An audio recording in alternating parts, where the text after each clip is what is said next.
Mic check 1 2. Mic check 1 2. Mic check check check check check check. Mic check 1 2. Mic check 1 2. Mic check 1 2. Can you hear me? Can you hear me? Mic check 1 2. Mic check 1 2.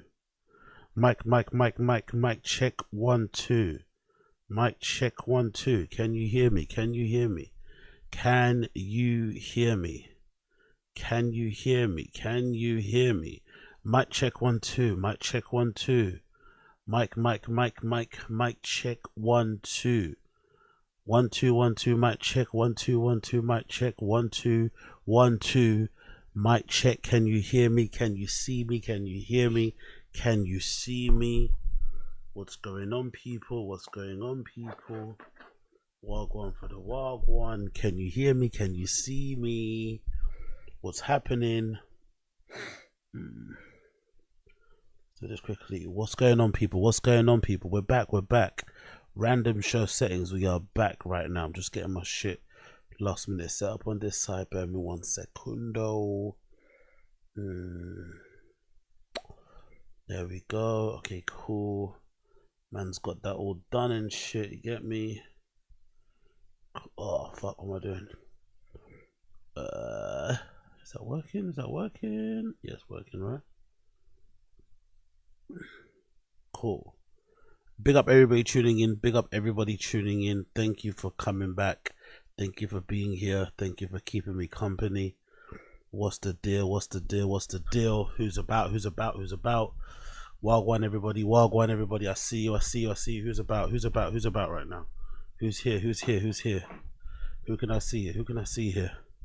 Big up Josie. What's good, Josie? Gabriel Footballer, how are you, man? Mr. Studio Girl, I see you. I see you. Don Dotto, I see you. Fetty Wap, I see you. Mech, I see you. Stevie M, I see you. Wagwan for the Wagwan. Wagwan for the Wagwan. So, we gotta finish off what we started off. We gotta finish off what we started off. We gotta finish off what we started off, okay? So let's just get this ready and rolling. So we're gonna do the Q&A. We're gonna do the Q&A, and then we're gonna do podcast cringe with Bert. Okay, Q&A and then podcast cringe with Bert. Actually, should we do podcast cringe? No, let's finish podcast cringe because it's shorter. Let's finish podcast cringe, then we'll do Tfatk. Okay. I know it's a bit annoying. I know Bert content is a bit insufferable and hard to get through, but let's get through this as a family. Let's get through this together, and then we can do finish off the the Q&A Tfatk session. Yeah, let's do that. Let's do that. So let's jump on and finish off this podcast cringe with Bert and Tom. Let's see what podcast cringe is talking about when it comes to Bert and Tom. Let me get this fucking window down. It's way too big there. Maybe just put it about here so I can see it a little bit. Yep. Boom. Okay, cool. There you go. So let's just get this rolling. Let's see what he's saying. Let's get this rolling. Let's get this rolling. Any chick with red hair. I like how you whispered like we're not on mic. What's the matter? But I was really proud of myself. I was really proud of myself for recognizing that shirt was Missoni. Honestly, I don't know why, but I was really proud of myself for recognizing that that shirt was Missoni off the bat. You know, I didn't even see this video before. I just recognized the pattern and the colors. I thought, you know what? There's only one brand this could be. It's either Missoni or it's Pucci or something. So, big up me and my fashion knowledge. Big up fucking me. Kingman did? Yeah. Jesus Are you? Christ. Is this a prank? No. No. Is there someone's dick and balls pressing? No, he's not.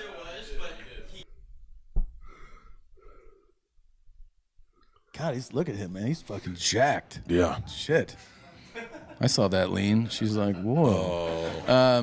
So I we're never dated at. a chick with red hair. I like how you whispered like we're not on mic. What's the matter? So what is happening then? Is this like an indication, or is this like is this whole setup, or is this whole video an example of what Bert's like in real life? Like he can't handle not being a center of attention. So it's not like he's pissed off he can't watch what's going on in the pool. He's more annoyed that he can't be the center of attention at the pool. Is that what's going on? Or is he just like, you know, just a child?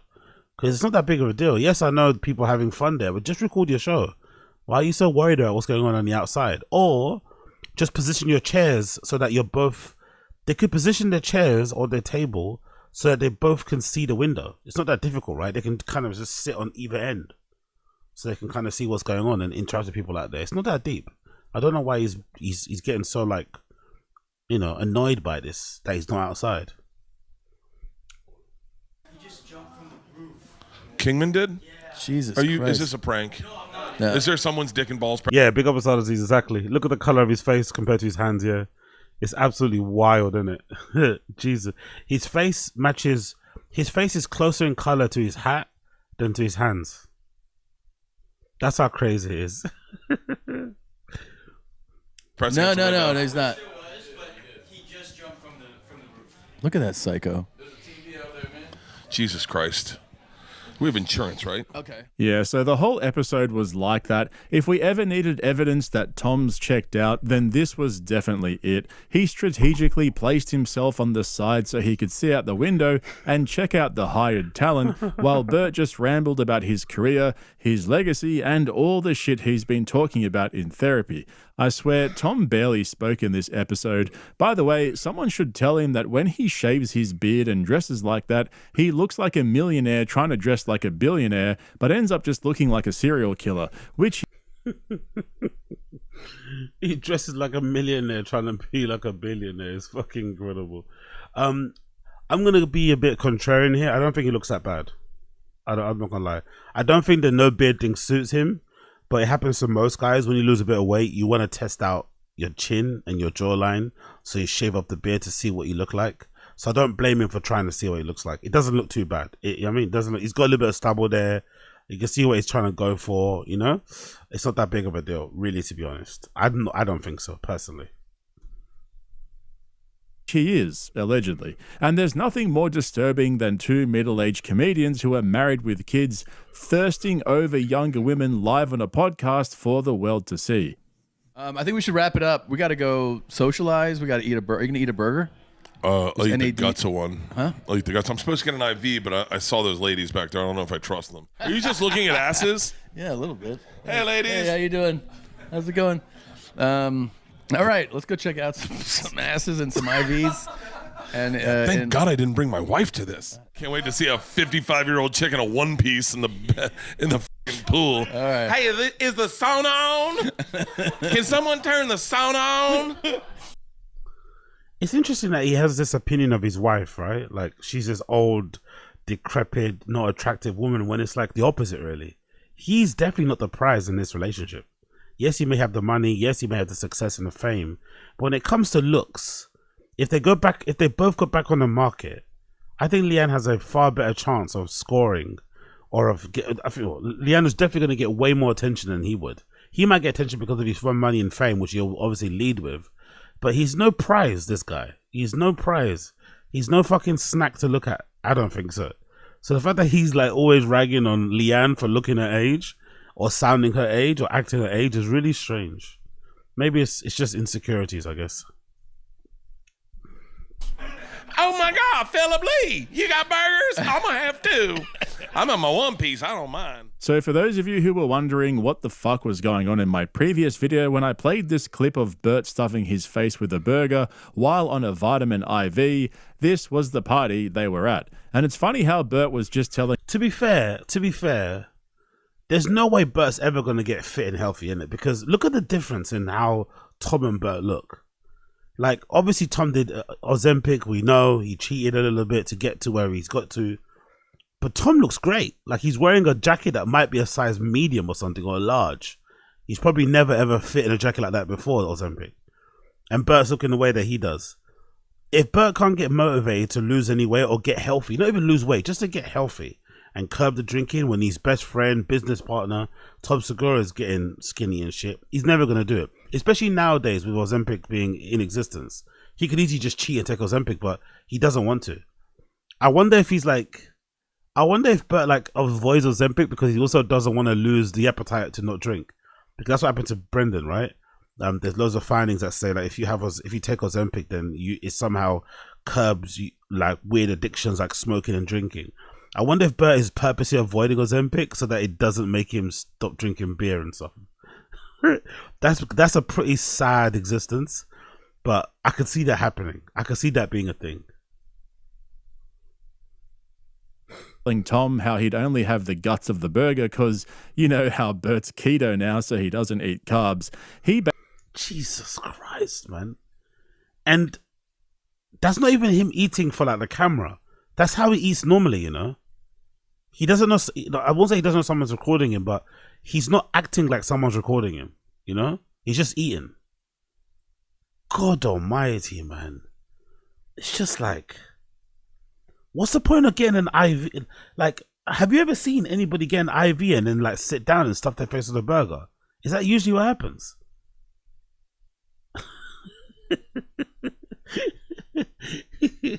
He's sitting there getting an IV and then he's eating a greasy burger like that. He's literally like shoveling into his mouth.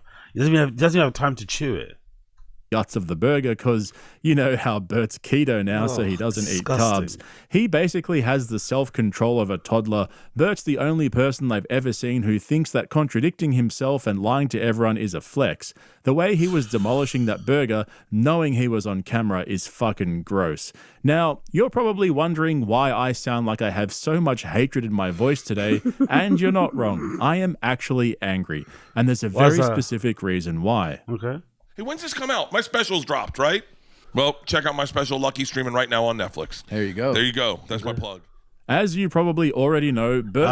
Okay, cool. I've got to watch this myself. So I'm gonna skip a little bit because I don't want to get spoiled. I don't want to be spoiled, so I'm gonna skip a tiny bit because I want to watch this and react to this on my Patreon. I'm gonna do it properly. I'm gonna record like my reaction to it, so you can watch it on there as well if you want. So I'm going to skip ahead. I don't want to get spoiled. I'm going to skip ahead. I don't want to get spoiled. Apologies. Apologies. Anything more? Let's see. Hopefully get back to it. Bear with me a second here as I skip ahead. Bear with me a second as I skip ahead. Let me skip ahead a bit more. There we go. Let's go back here. There you go. They're talking now, I think. Bit. But now that's all gone out the window because he can't stand being alone. Bert's going back on tour. And I'm touring again. I set up a new tour. I know. I'm so excited. I feel like I'm really at a place where I realize why I like touring. It distracted me from everything. Yeah. Right. I know. When I haven't toured, Tom, all I do is like, I've gotten crazy. And so I'm like, I announced a tour, and the second I announced a tour, I started relaxing. Yeah. Makes you feel better. It's crazy, man. Being off has really made me question, like... Hard workers, isn't it? The most hardworking comedians ever. The most hardworking comedians in the history of fucking hardworking comedy. They cannot go. They cannot chill. They cannot just relax. They cannot, I don't know, make it work for them and just, have a really, crazy tour schedule and then take some time off. Nah, it has to be 24 hours all around the clock. Because they secretly, or not so secretly in Bert's case, kind of hate themselves, it seems like. He doesn't really like his own company. He doesn't really spend time with his own thoughts. I guess maybe now with the kids being out of the house and Leanne being home, he's also realized he probably doesn't like hanging out with his wife too much. He prefers going to random clubs and theaters around the country with random comedians, the hang, the fucking tour bus, all that shit. What a life, man. What a fucking weird life. What motivates me? What do you think it is? I want to go back to college. I want to go back to college when like I didn't have any motivation for anything and everything was just about exploring the day and just going like, what do we got? Jesus Christ. Is there a more detached from reality comment than that? He went to college just to explore. No wonder he took like 7 years to graduate. Or however long, was it 7 or 8 years? No wonder. Every day is just an exploration day. What do you mean exploration day? Why aren't you studying? Why aren't you studying? Like, why isn't exploration day? College is just a playground for him, just to hang out, just to waste some time before adulthood. Basically, it was like a teenage young person's version of a daycare for him, isn't it? God Almighty. What are we doing today? Like, I never thought about tomorrow. I never thought about September. In college, I never went like, I wonder what I'm going to do September. What's my summer going to look like? Yeah. I was always like, what's going on this weekend? I'm so overwhelmed with like. A 52. How old is he? 52 years old, and he's pining for the days when he was in college at 52. Surely he should get over that. Surely he should be moved past that stage by now. Pining for the days where you didn't have to think ahead of time about anything when you're in your 50s is kind of sad, man. It's kind of sad. I'm not gonna lie. Career goals, legacy. That's the thing that's really f***ing me up. Is I actually thought this. Yeah. Big up, Coiler. Big up, Chris Mack. Wagwan G's. I was like, maybe I'll quit comedy and just go be of service to people, because like what so what, you die and then people make fun of you the day you die, your career's In service. Yo, big up Apex Putter. My sister went to FSU in between his years. Oh, really? Sick. you're a comedian, and then no one talks about you. I mean, we've had so many friends Big up Apex Putter, sis. so that happens, and you go, okay, doesn't seem like the f***ing good way to go out. You really think about that? I think about that, yeah. I've never thought had about that that. thought. Are you serious? Zero. Yeah, so Bert's completely lost the plot. He's all over the place. He's got no idea what he's doing anymore. It's so obvious that he took time off and then he got FOMO, thinking that he was going to get left behind and lose the limelight. So he quickly told his people to book him a new tour so he could get back on the road with all his buddies on his payroll. That's Bert's idea of staying relevant. He can't stand the idea of not being the center of attention. I reckon he has nightmares about people forgetting who he is. The interesting thing about it as well, it's not like he goes on tour by himself either. He literally needs a company. He literally goes on tour mainly for the company and maybe for just an excuse to get really fucking wrecked. Because when you're on tour, you can always just say, you know, it's me and the boys, it's me and the fellow comedians. You know, you could always make that excuse for how much you drink and how much you party. So maybe that's the whole reason why. But yeah, weird guy, man. And the whole legacy thing that he always craps on about is so fucking funny. Bro seriously thinks his legacy is going to be anything other than being the fat drunk guy who takes... Yo, big up Uche Wagwan. Big up Vic Aldama, sorry. Big AZ is a huge cheeseburger sold in the gas stations in the States. Really? Is that true? Let's see. Big AZ. What is that cheeseburger? Is that a thing? Oh, that's right, actually. That's amazing. Big AZ Angus Cheddar. That is so cool. I might have to do a little bit of a flip on that. Maybe I'll make that a fucking email or something. That I've seen that. Oh yeah, I've seen that in the Discord.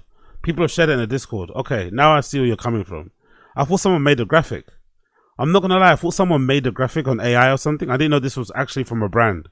I've seen somebody share this on the Discord. So this is what is this a microwavable burger? Right? It looks pretty disgusting. Does it taste good? It looks pretty disgusting. Does it taste good, or what are you guys saying? Does it taste good or not? It looks disgusting to me, but what are you guys saying?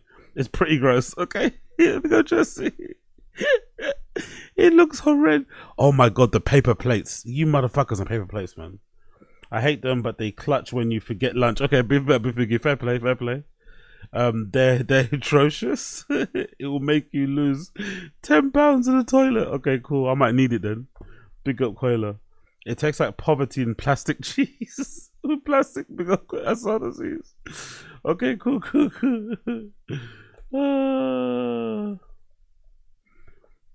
I fucking love it. What? Big up my nuts. What do you mean? The burger looks like me when I don't shower. What do you mean by that? Looks like AZ when he doesn't shower. What the burger does? The burger looks like me.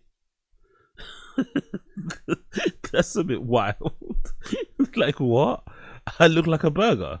All right, fair. Fair, I guess. Okay, cool, man.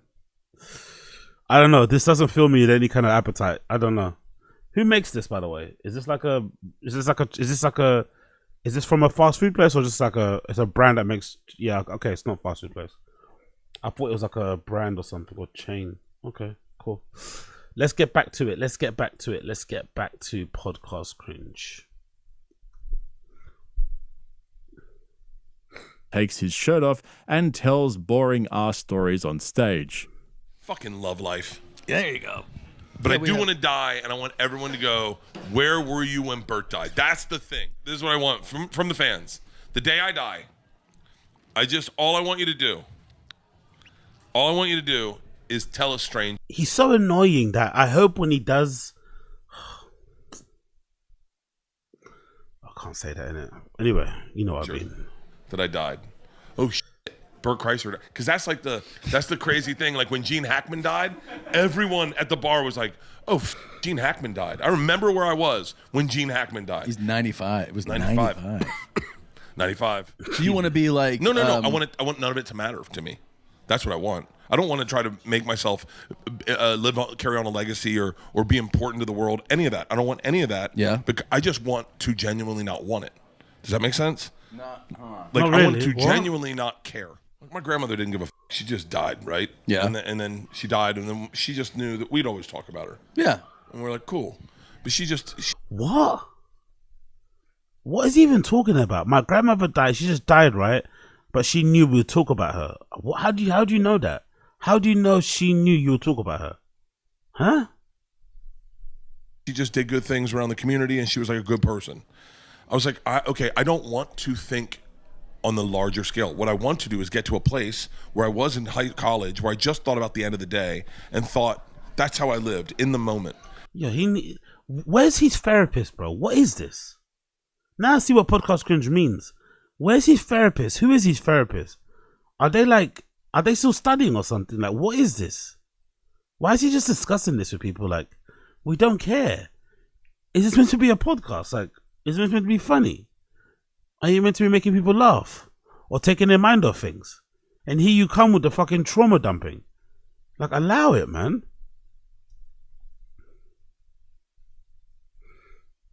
And I'm not living in the moment. And I've been off for so long, I'm living less and less in the moment every day. It seems attainable, man.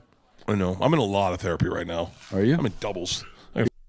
What is that? Yeah, it doesn't work. I guess there's some people who just can't be helped even with therapy. There are some people who are so self-absorbed, so narcissistic, so unhinged that they find a way to kind of weasel out of therapy or to kind of weasel out of taking any kind of actionable steps to change their lives and shit for the better, you know? So they just spend how much money. Bert's probably spending all this money for his therapist just so he can have somebody that will sit down and listen to his stories by force. Because probably everyone else in his life just told him to shut the fuck up. So he wants someone to listen to him, an adult, you know, preferably. So he pays somebody to just sit there while he just rambles about mortality and shit. It's like, God damn it, Bert, please, enough. Couples therapy and single therapy. Yeah. It's like all I do is talk about things. Well, these seems like real therapy thoughts. I'm happier than I've ever been in my entire life. Yeah. I really am. Tom's so bored. The girls are self-sustainable. They're having a blast. I love my job. You mean they're self-sufficient, right? I don't think you mean they're self-sustainable, no? I love what I do. I love my wife. I love my house. I love everything. I want. By the way, that the shorts are so high up, like, God, thank God he's wearing underwear. For nothing, except I don't want to think about tomorrow. I just want to think about right now, and I'm not there yet. Oh, I got it. Once you get to that place where you can be super present about today, Yes. that's the goal. Fuck, Tom really is on autopilot. He couldn't stop looking out the window, thinking how much fun it would be out there, soaking it up with all the hired baddies who his producers paid to ask him for his autograph. Exactly. And what the actual fuck is Bert going on about? I've made a career out of being able to explain the shit that comes out of his mouth, but at this point, I honestly have no fucking idea. Hey, podcast cringe sucking himself off there, right? I've made a career out of being able to explain what he says. Like, hey, podcast cringe popping his shit.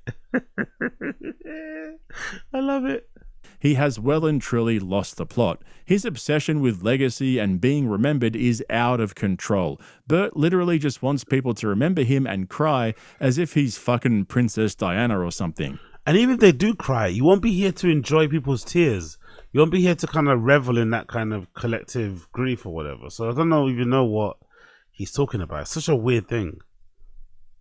Bro, you tell dick jokes for a living. Even Big Jay Oakerson called him out for being a giant douchebag on Shane Gillis and Matt McCuskers podcast just a couple of weeks ago. Oh, really? This is an interesting development because I felt like Big J went out of his way to defend and kind of, you know, blow smoke up the arse of Bert when he was on his pod.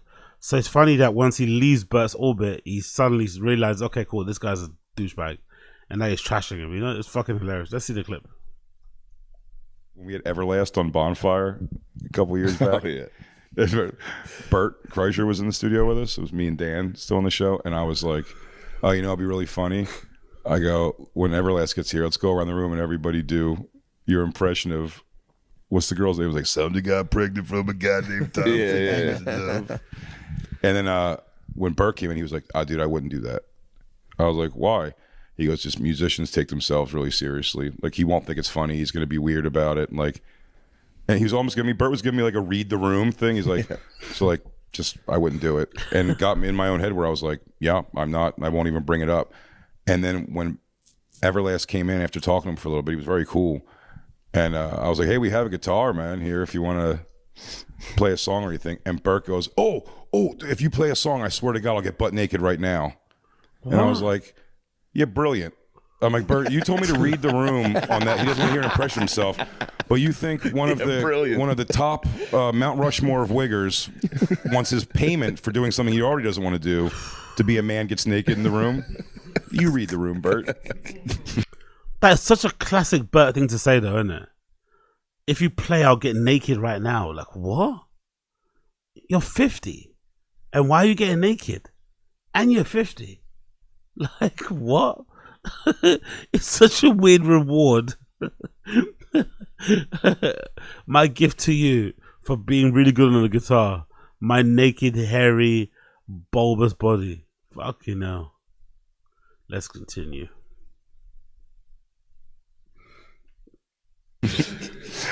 He's like, oh, I'll get naked if you do. Hey, dude, great news. I'll get naked if you do something. Hey, you're probably really cool. So. You're probably cool with the nudity of men, right? That's so funny. Hey, you grew up in a culture that's pretty like fucking awesome with gay. No way does Big Jay Oakerson walk down the street with one trouser leg jacked up like that. That is fucking hilarious, man. Fingerless gloves, rosy sleeves up, the one leg popped up like that. The Adidas track pants with the Nike Air Force Ones fucking burned them. The shoes that look like they're like a size too big. He's got an interesting sense of style, isn't it, Big J? Very interesting. It's almost like he got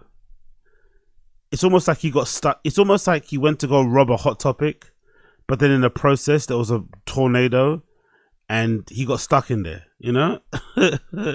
Like, that's what he looks like. God damn.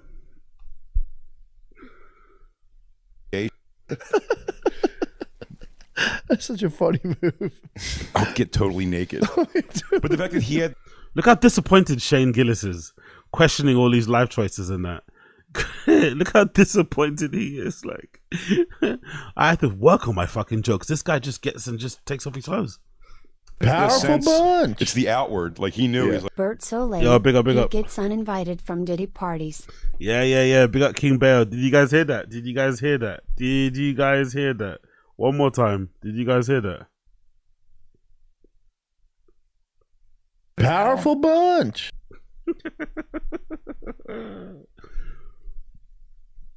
like, yeah, that would not be a good thing. Like, he needs somebody to go, Bert, I don't think Everlast wants to see you naked as a reward, punishment, or otherwise. Seriously, we need more Top 250 comedy assassins calling Bert out like this. You can just imagine Bert sitting on the toilet scrolling through his feed when that clip of Big J comes up and sends him into a rage. Apart from Brendan Schaub, who was relegated to a mere civilian after his untimely retirement from comedy just over a year ago, Bert is the worst at reading a room out of the entire Top 250 elite assassins. You've been shaving your beard a lot lately. No, both times it was for something. I know, but it's kind of crazy. Is that I have not shaved my beard. This is the shortest I've made it in a long time. This is at least. Yeah, Bert can't afford to do that. If his face looks the way that it does, can you imagine what the skin under his beard looks like? Yeah, Bert can't afford to shave any facial hair. Nothing. Zero. Me, like when there's some growth, I'm a little more comfortable at being myself. When it's fresh baby shaved, I cannot stand it. I'm more comfortable as me. Shirtless, 100% shirtless. Yeah. Do you think I'll do my next special with a shirt? We discussed this before. I know, but I'm thinking about my last special. Yeah. It'll be my last special. Your last special will be your last special? The next special will be my last one, I think. The one after Lucky? Yeah, the one after Lucky, I think is going to be my last special. Forever? Yeah, Maybe. Yeah, maybe. He's lying. I think he probably means the next special is probably the last one on his deal with Netflix, most likely. Most likely he's got some specials to turn in. I bet you. He's not going to ever, come on, like a free opportunity to fucking get attention and to get your clout up and post pics or clips of yourself online. He's never not going to take that. Maybe. Why is that? Why? I don't know. There's a lot that goes into releasing a special. Yeah. And it's a lot that is starting to make me uncomfortable about doing this much press and like going out. Oh my God. He does this all the time, innit? He finds a way to do this stuff all the time where he kind of pretends that he's self-aware. He pretends that he wants to make changes. He says all the quote-unquote right things, but then by Tuesday or even Monday, he's back to doing what he's doing before. It's so dumb anyway. I don't really understand it. I really don't get it at all, whatever. I think I've heard him say a version of this conversation or of this spiel over the years, maybe a million times. You get me? So fucking weird. And hitting all the outlets, and then I don't know. I used to enjoy it a lot, and then as I was promoting Lucky, I just started being like, "How do you think this is going to pair against your other ones? Well, like, where do you get your material? What do your kids watch your material? Does your wife ever get mad at you? You really go hard on your wife this one. I just did one more special. I do it in a suit and tie. That'd be cool. And I Not go, this is my last special. Walk away from the game when the game still wants you. Yeah. It's like I don't want to be like begging for one. 60 years old going like, fucking Hulu won't call me back. Yeah. Isn't he already kind of there anyway? He's already 50. If he goes on tour, that's probably gonna quote unquote waste a year. So he's already close to that age anyway, and he's acting like he could never be doing comedy at that age. It's like, bro, it's entirely possible. I don't see why it's a bad thing either. If you're good, you're good. But in Bert's case, it's not the case. I don't think that's gonna help a relationship with Hulu. My sister works there. I should be fine. Okay, all right. No, but you know what I mean? I do know what you mean. Walk away from the game when the game still wants you. Bro thinks he's in season 9 of Science. Yeah. Big up Asada Aziz. It's how every addict acts. Grandiose promises and plans, all to do nothing. You said in about a week. Yeah, for sure. Yeah, he loves a good grandiose plan. But he also loves mentioning those things that he hears other people mention. So you take the tamest comment and make that kind of his thing, to kind of push against or whatever maybe, which is what it is.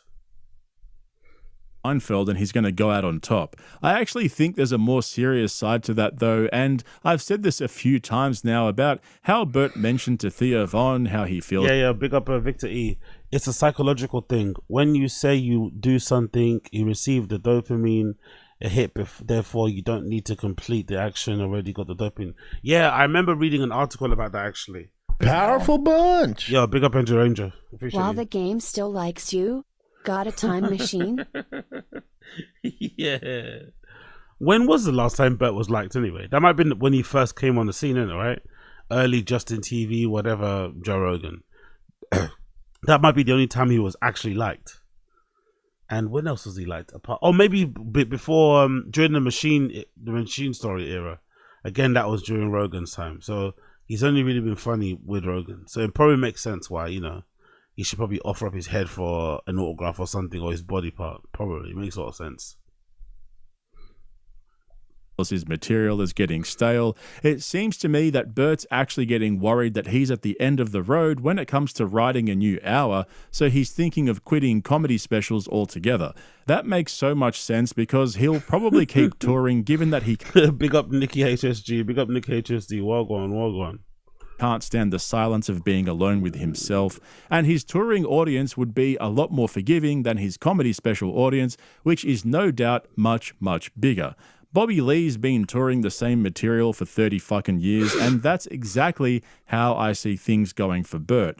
No more pressure to come up with new bits, just recycle, rinse, and repeat. I mean, Rogan even did. I don't think he will do that though. I think for whatever reason, Bert also kind of likes he enjoys telling jokes or writing jokes or surprising people by how funny he is and what is malarkey. So I think he actually, I don't think that's gonna be the case. I don't think he's going to turn into Bobby Lee. I think he's going to try his hardest to be funny and to make people laugh. It's obviously going to fail, but I don't think he's going to go down the Bobby Lee route. I don't think so. Did that in his actual comedy special. But like I said at the beginning, in this episode of Two Bears, One Cave, Tom asked Bert about how Ari's been going around saying the drugging incident was fake and made up. There we go. This is how Bert responded. Okay, we're on the roof of a place. Ari was with me, oddly enough. It was the week before he drugged me. Did you see the whole thing about that too? What? Like that whole thing online about how that's a bit, it was made up. You never seen that? No. You didn't see it for real? No. It's like, it's pretty like somebody goes, come on. And then he goes, no, it's a whole bit we did. Like Ari tells that it's a. To be fair to Ari, he is a piece of shit, but it's such a good way to get under someone's skin without even doing much, right? You know, because we all know it really hurt Bert when he got spiked. It really hurt Bert to basically realize that, you know, he wasn't really that well regarded within his friendship group. Whatever else it may be, disrespect to his kids, to his wife, it kind of hurt his feelings. So for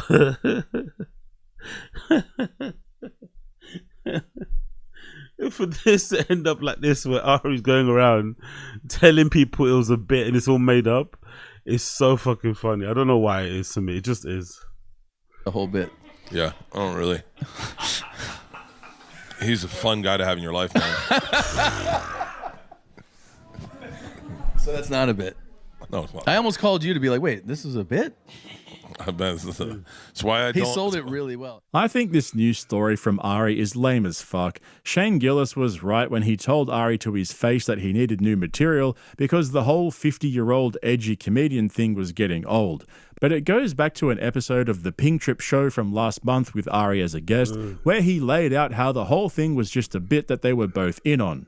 I don't believe you, Davey, but you were telling me that the whole Bert thing is a bit. You didn't really spike Bert. I did not. Yeah. You did not really spike Bert? No, we made that up. I thought that was already out. You did, yeah. You already talked about it. But people don't believe you because you're a known liar. Wait a minute. That's the problem. That's not true. Dude, the lamest person in this whole table is definitely the guy next to Ari. That's like, but you're my friend and you lied to me. Like, that guy is the lamest dude. The one sitting next to Bert. The one sitting next to Ari, to his left. The way he freaks out, but we're friends and you like told me something that wasn't true. It's like, bruh, shut the fuck up, man. Honestly, grow up. Bought it. Wait, it wasn't real? Wait, but what's Bert's wife's name? Leanne. Yeah, I know Leanne. exactly what I was going to say. Legitimately mad at you. Like, you're not allowed to be. Wait a minute, you motherfucker. We've hung out and you're telling me how you spiked him. You lied to me? Listen, buddy. Once I get a troll going, I lose myself You in it. played it so all the way into our friendship, and I don't give a either way. Yeah. So you're just practicing. Oh yeah, I don't give a fuck, Mr. Friendship. Mr. I know, like, oh, so fucking cringe, man. Lying on me. No, I believe it. I'd pass a detector. I'm believing it when I'm saying it. Oh my God, you're like, that's kind of like Renazizi. Yeah, I'm a sociopath. That's the way you have to do it. Yeah, I just get into it. you. There's no other way to do it. Yeah, we talked about it, and I was talking about how much he'd love it, and then he was like, and then we just like, we plotted that out during that podcast. You did it so well because I really thought like Leanne, right? Yeah. I was like, oh, dude. Yeah. Like, This is so dumb. I was like, but I'd be pissed if I This were. is so good. We recorded the podcast. We're playing it. We're Okay. like not. He goes, we just won't put it out. Yeah. And that was a genius move on Bert's part. Because then people like release the pod. Yeah, yeah. There's no pod. It's just us talking about it. That's wild, dude. Yeah. I've never understood the hype around Ari. He comes off as a low-effort shit-stirrer who got big from going on tour with Joe Rogan and Joey Diaz in the... To be fair, he still, no matter if he is a bit of a 50-year-old edgelord and the whole shtick is getting boring, there's no denying that out of all the comedians within Joe Rogan's immediate circle of a 250 whatever it is assassins, I definitely think, Ari's up there in terms of jokes. Like he's actually really good at stand-up. It's just annoying that he seems to have a personality that's incredibly grating, like incredibly grating personality, which obviously doesn't help what's going on over there in Israel and Gaza and whatever else it may be. So I think Ari's actually really funny. I'm not going to lie. I actually do like him on the stage. the mid-2000s. He's even admitted himself that he couldn't get booked as a comedian when Rogan started to invite him on tour with them, and just like Bert, through overexposure and the rise of JRE, he found himself set up for life with a comedy career built off being an edgy cringe lord who rage baits people on Twitter. I also think it's shitty of him to try and give the story of him drugging Bert a new spin by pretending that the whole thing was a bit. If you know the full story, it's obvious it actually happened, and Ari's just trying to milk the story to maintain relevance. Bert's wife banned Ari from their house for ages, and Ari had to eventually apologize to her backstage at an event, which several other people witnessed. So for him to come out and try to breathe life into the story is pretty shitty from him, but that's what Ari does. I guess my pedestrian brain is too simple to understand the comedy genius of it all. But remember to check out the link in the description to my... I'm definitely going to do that for my Patreon, so... you know, I guess you'll find out anyway when I make the posts. I'll let you guys know in the community tab of the fucking random show. But I think it's going to be brutal. But hey, we're going to do it. We are going to do it. We are going to do it. Moving on. Let's go to Tfatk. Let's go to the Tfatk Q&A session. Let's see what these motherfuckers are saying. How do I end this as well, by the way? What do I say about it? I don't know, like... Tom Segura and Bert Crush lost the plot. Have they lost the plot though? No, they haven't. It's just more the same of what Bert's all about. Interesting to see how tapped out Tom Segura is though. He seems royally tapped out, but it seems like he did it anyway because, you know, he probably promised somebody. But apart from that, fuck off. Let's do Tfatk. He's not currently in the UFC. Ilya Topuria. I think no, it's a terrible idea. I think Dustin, because he beat the shit out of him, dude. You want his last fight should be a award. It should be a reward for Dustin. Oh, this is his last one. You don't. I swear the UFC doesn't work that way. I swear the UFC doesn't give fighters like farewell fights. It doesn't work that way. Either you bite the person who's in front of you, or you know, whatever. But I don't think it works out the way that he thinks it's going to work out. But let's watch the memes anyway, or see this. Let's see what they're talking about. You don't have him fight a guy in the pinnacle of his career, so he goes out on a low note. Wow. Yeah, were they asking me or Brian? I'll take it. So I think Dustin so unnecessarily rude. Again, I just wish Brian could do the same thing to him because it'd make the show way more fun. It'll make the show funnier. should fight a guy like Max Holloway for like the BMF title, something like that. Now that Max is more well-rounded at 155, you know, like Max. Didn't they already do that though? But it was Max going from 140. He was a natural 145er going up to 55. Yeah. But when at 55 now, like he's in his body, he's older. Like 55 is a great home for Max. He looked phenomenal against Justin Gaethje. So I think Max versus Dustin makes a lot of sense. See, I think Dustin still has a lot of fight in him. And the reason I say that is he lasted a very long time against Makhachev. And his boxing and striking's really good. And I actually would like to see him against Topuria because that to me is an interesting idea. It's kind of an interesting... It's not what you...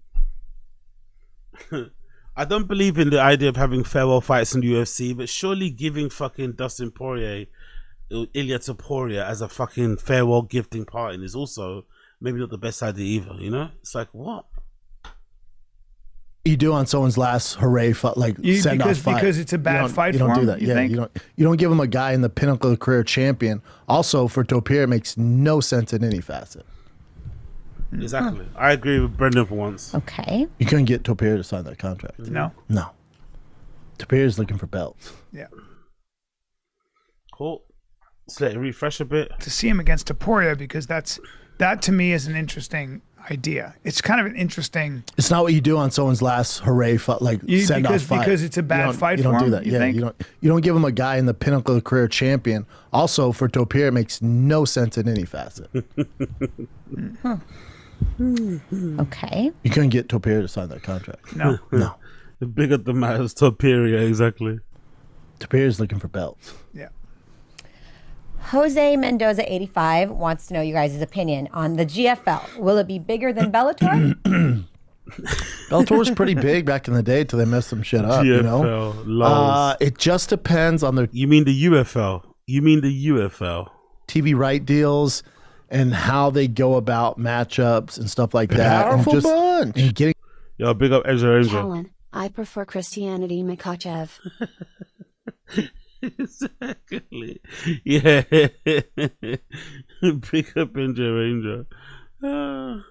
out like how good's their social media. You know, they have some big name fighters, the venues, the promotion. You know, there's so many things have to go right to survive. Bellator was big, and like Strikeforce was big. So you know, they're fighting an uphill battle. He's working for this promotion, but he doesn't really gas them up or heap praise on them or say what they've done correctly in the press. He just acts like it's not a tab. Bro, you better fucking say some words. This fucking bottle is paying for all your bloody toys, young girl. Is that what? Jesus Christ. You know, I got to know, I had dinner with Chris Lytle. Okay. Good guy. Do you know him? Yes. Yeah, good guy. But what's he have to do with GFL? I was thinking about older fighters. Jesus but he's 50. Christ, He's not he's gonna so fight. rude. He's had. He's on rude. No, I'm saying. I was just thinking about older fighters, and he's a commentator on bare knuckle boxing. I think. Maybe. Good guy. He commentates on a few. Yeah. What do you think about GFL, though, B, to the question? I mean, I think. Why is he being so snarky and snappy? That was so unnecessary, but actually quite funny. I think I'd have to see the numbers on what people are in, what people kind of think about these old legacy fights and these old legacy fighters and how well in 2025, because remember Bellator got big because they would do, you know, Hoist Gracie, like these old school fights. Yeah. But now there's so much MMA. I don't know if you can survive today doing that. I don't know. We're gonna find out because they got the money backing, they got the roster, they got the names behind it. I think they announced the TV right deals, which it'll get announced soon here. So they're doing the damn thing. Someone's gonna do it. There's a big pie there, so they could do it. It's just, you know, it's an uphill battle, man. Of course. We'll see what then the market's gonna let you know. Yeah. Anything else, This guys? question is for Brian. Eric L. Barton wants to know, do people still send Brian milkshakes and say sweet tart? They sure Tart do. and ass. They sure do. I'll have people like say, this drink is for you because you're a sweet tart and ass. And I'll be like, damn it. That came from Sasso, yeah? No, that came from Dalia. Dalia. That kid can say something and it just sticks. His sweet tart and ass. That's hilarious. Yeah. Oh, God. Next. I had these kids do that to me. They were like, dude, this is for you because you are a sweet tart. And it was this big frosty drink. I was like, those frosty drink. Yeah, go. I haven't heard that in a while. Yep. I think Come we on, should have Sanaz. sweet tart and merch. What's wrong with Sanaz? Has the cat got her tongue or something? Or she's acting a bit freaked out by the questions? Just say what you have to say, man. God damn. Actually, so hold up. Whoops, wrong tab. There you go. Tart and ass. Yeah. Okay, this is for both of you. Okay. Rocket Donnie, Man no. Luke wants to know, what's your vision for the podcast over the next 5 years? Oh, they have no idea. Look at this. Look at the glances. Look at the side eye. They have absolutely no idea what the plans are. Brendan's trying to bury himself behind the microphone. They have no plans whatsoever. It's all a waste of time. Kind of broad. I'm glad you asked that because we don't necessarily have a vision, but we probably should have one. We're gonna do some revamping and some thinking. I have some ideas as far as like revamping things, you know, in Austin and stuff, like adding more value to the show. I'll be a senior citizen by then, so Yeah. there is that. Yeah, and I have to calculate if Brian passes away. We might do a bingo thing. We'll do a bingo section. Yeah, but that's a good question. It just all depends. That's a good question. So they've never thought. They've never, ever thought about the future. It's never crossed their mind until they paid somebody probably an obscene amount of money so they can tell them to spend more time on holiday or to go holidays in general. Buy nice things. Like, what? God almighty, honestly. Let's continue. Lay of the land when we get to all stuff like that, but yeah. Okay, this one is silly, but again, multiple people sent something like this in. The Rustic Fig wants to know which one of your wives would win in the octagon. Well, my wife is a cheerleader, Okay, and good for you. strong. Good for you. Can do backflips and Good for flips, you. and she was a competitive diver. So she's pretty in her body. And Okay, she's a fierce little thing. Joanna's super athletic and Mexican. Be a good fight. Be a good fight. Be a good fight. They like each other a lot, though. Yeah. But it'd be a good fight. Because they're both girly, but it'd be. Joanna's they're both powerful tough. too. Yeah. They're both tough. Yeah, and she's shredded just naturally. Yeah. Yeah, Joe's Freak. comes from athletic Okay. stock. Cool. Yeah. How about Brendan? Does Brendan want to Okay. fuck with him? I don't That's know. a hilarious question. Yeah, and few people sent it in. But my wife's actually super athletic. She does a lot of Yeah. stuff. Very in her body. Yeah, right. Colin Sr. wants to know, Brendan, do you ever think you'll go back to comedy? Oh, I get this all the time. This is the question I wanted to hear. Will you make a return to stand-up comedy? Now you move back to Austin. You're going to be back near the comedy mothership. You're going to be pally with Rogan again, even more so than before. Will he get back on stage? I personally think he should. If Louis J. Gomez and Eric Griffin and these fucking horrible people can make a career by telling dick jokes and girl jokes on stage, then so can he, you know? Simple as that. So let's see what he has to say. I can't picture a world where I would have time to do it. There's a few factors that go into it. Like in order to get good at. I can't picture a world where I have time to do it. But you made time before, and you were even, I would go as far as saying that I think he was busier when he was doing stand-up as opposed to this like wannabe car person. He was way busier back then. Now suddenly these handguns or whatever else are WAPs or whatever, or WAP cars aren't allowed on their property. It's so weird. That stand up, the amount of time that you have to spend doing it, like Monday through Sunday. Like you got to realize, like when you guys saw me do comedy. What do you mean you got to realize? Why didn't you know this before you got into it? Or why weren't you made aware while you were doing it? What do you mean you got to know? We know. Most of us know. We also know. We know. We don't need him to tell us, okay, look, by the way, make sure you do this, make sure you do that. Like, what? Brian's been doing it for 30 years. Rogan's been doing it for 30. Anyway, Theo's been doing it for 25. You know, Shane Gill's been doing it for 20. And? Schultz, 20. Santino, 20. So I'm behind the 8 ball. So not only just to even touch the tip of the iceberg, I have to do so much work just to get even fucking at. So what? Is he, I don't understand what he's trying to say. Is he work shy?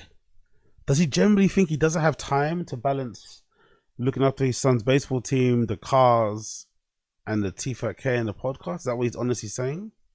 Because it's such a bizarre response. Like, aren't they like other adult men who have fucking my tea on their thing and they're, you know, banging out the fucking first couple of tunes? Like, what? At any level, and I just don't have the time. You also don't miss it. I miss the hang. Sometimes I'll miss certain things about it, but overall I don't miss it. Yeah. And then I would miss my kids' sports. It's just not worth it. Okay.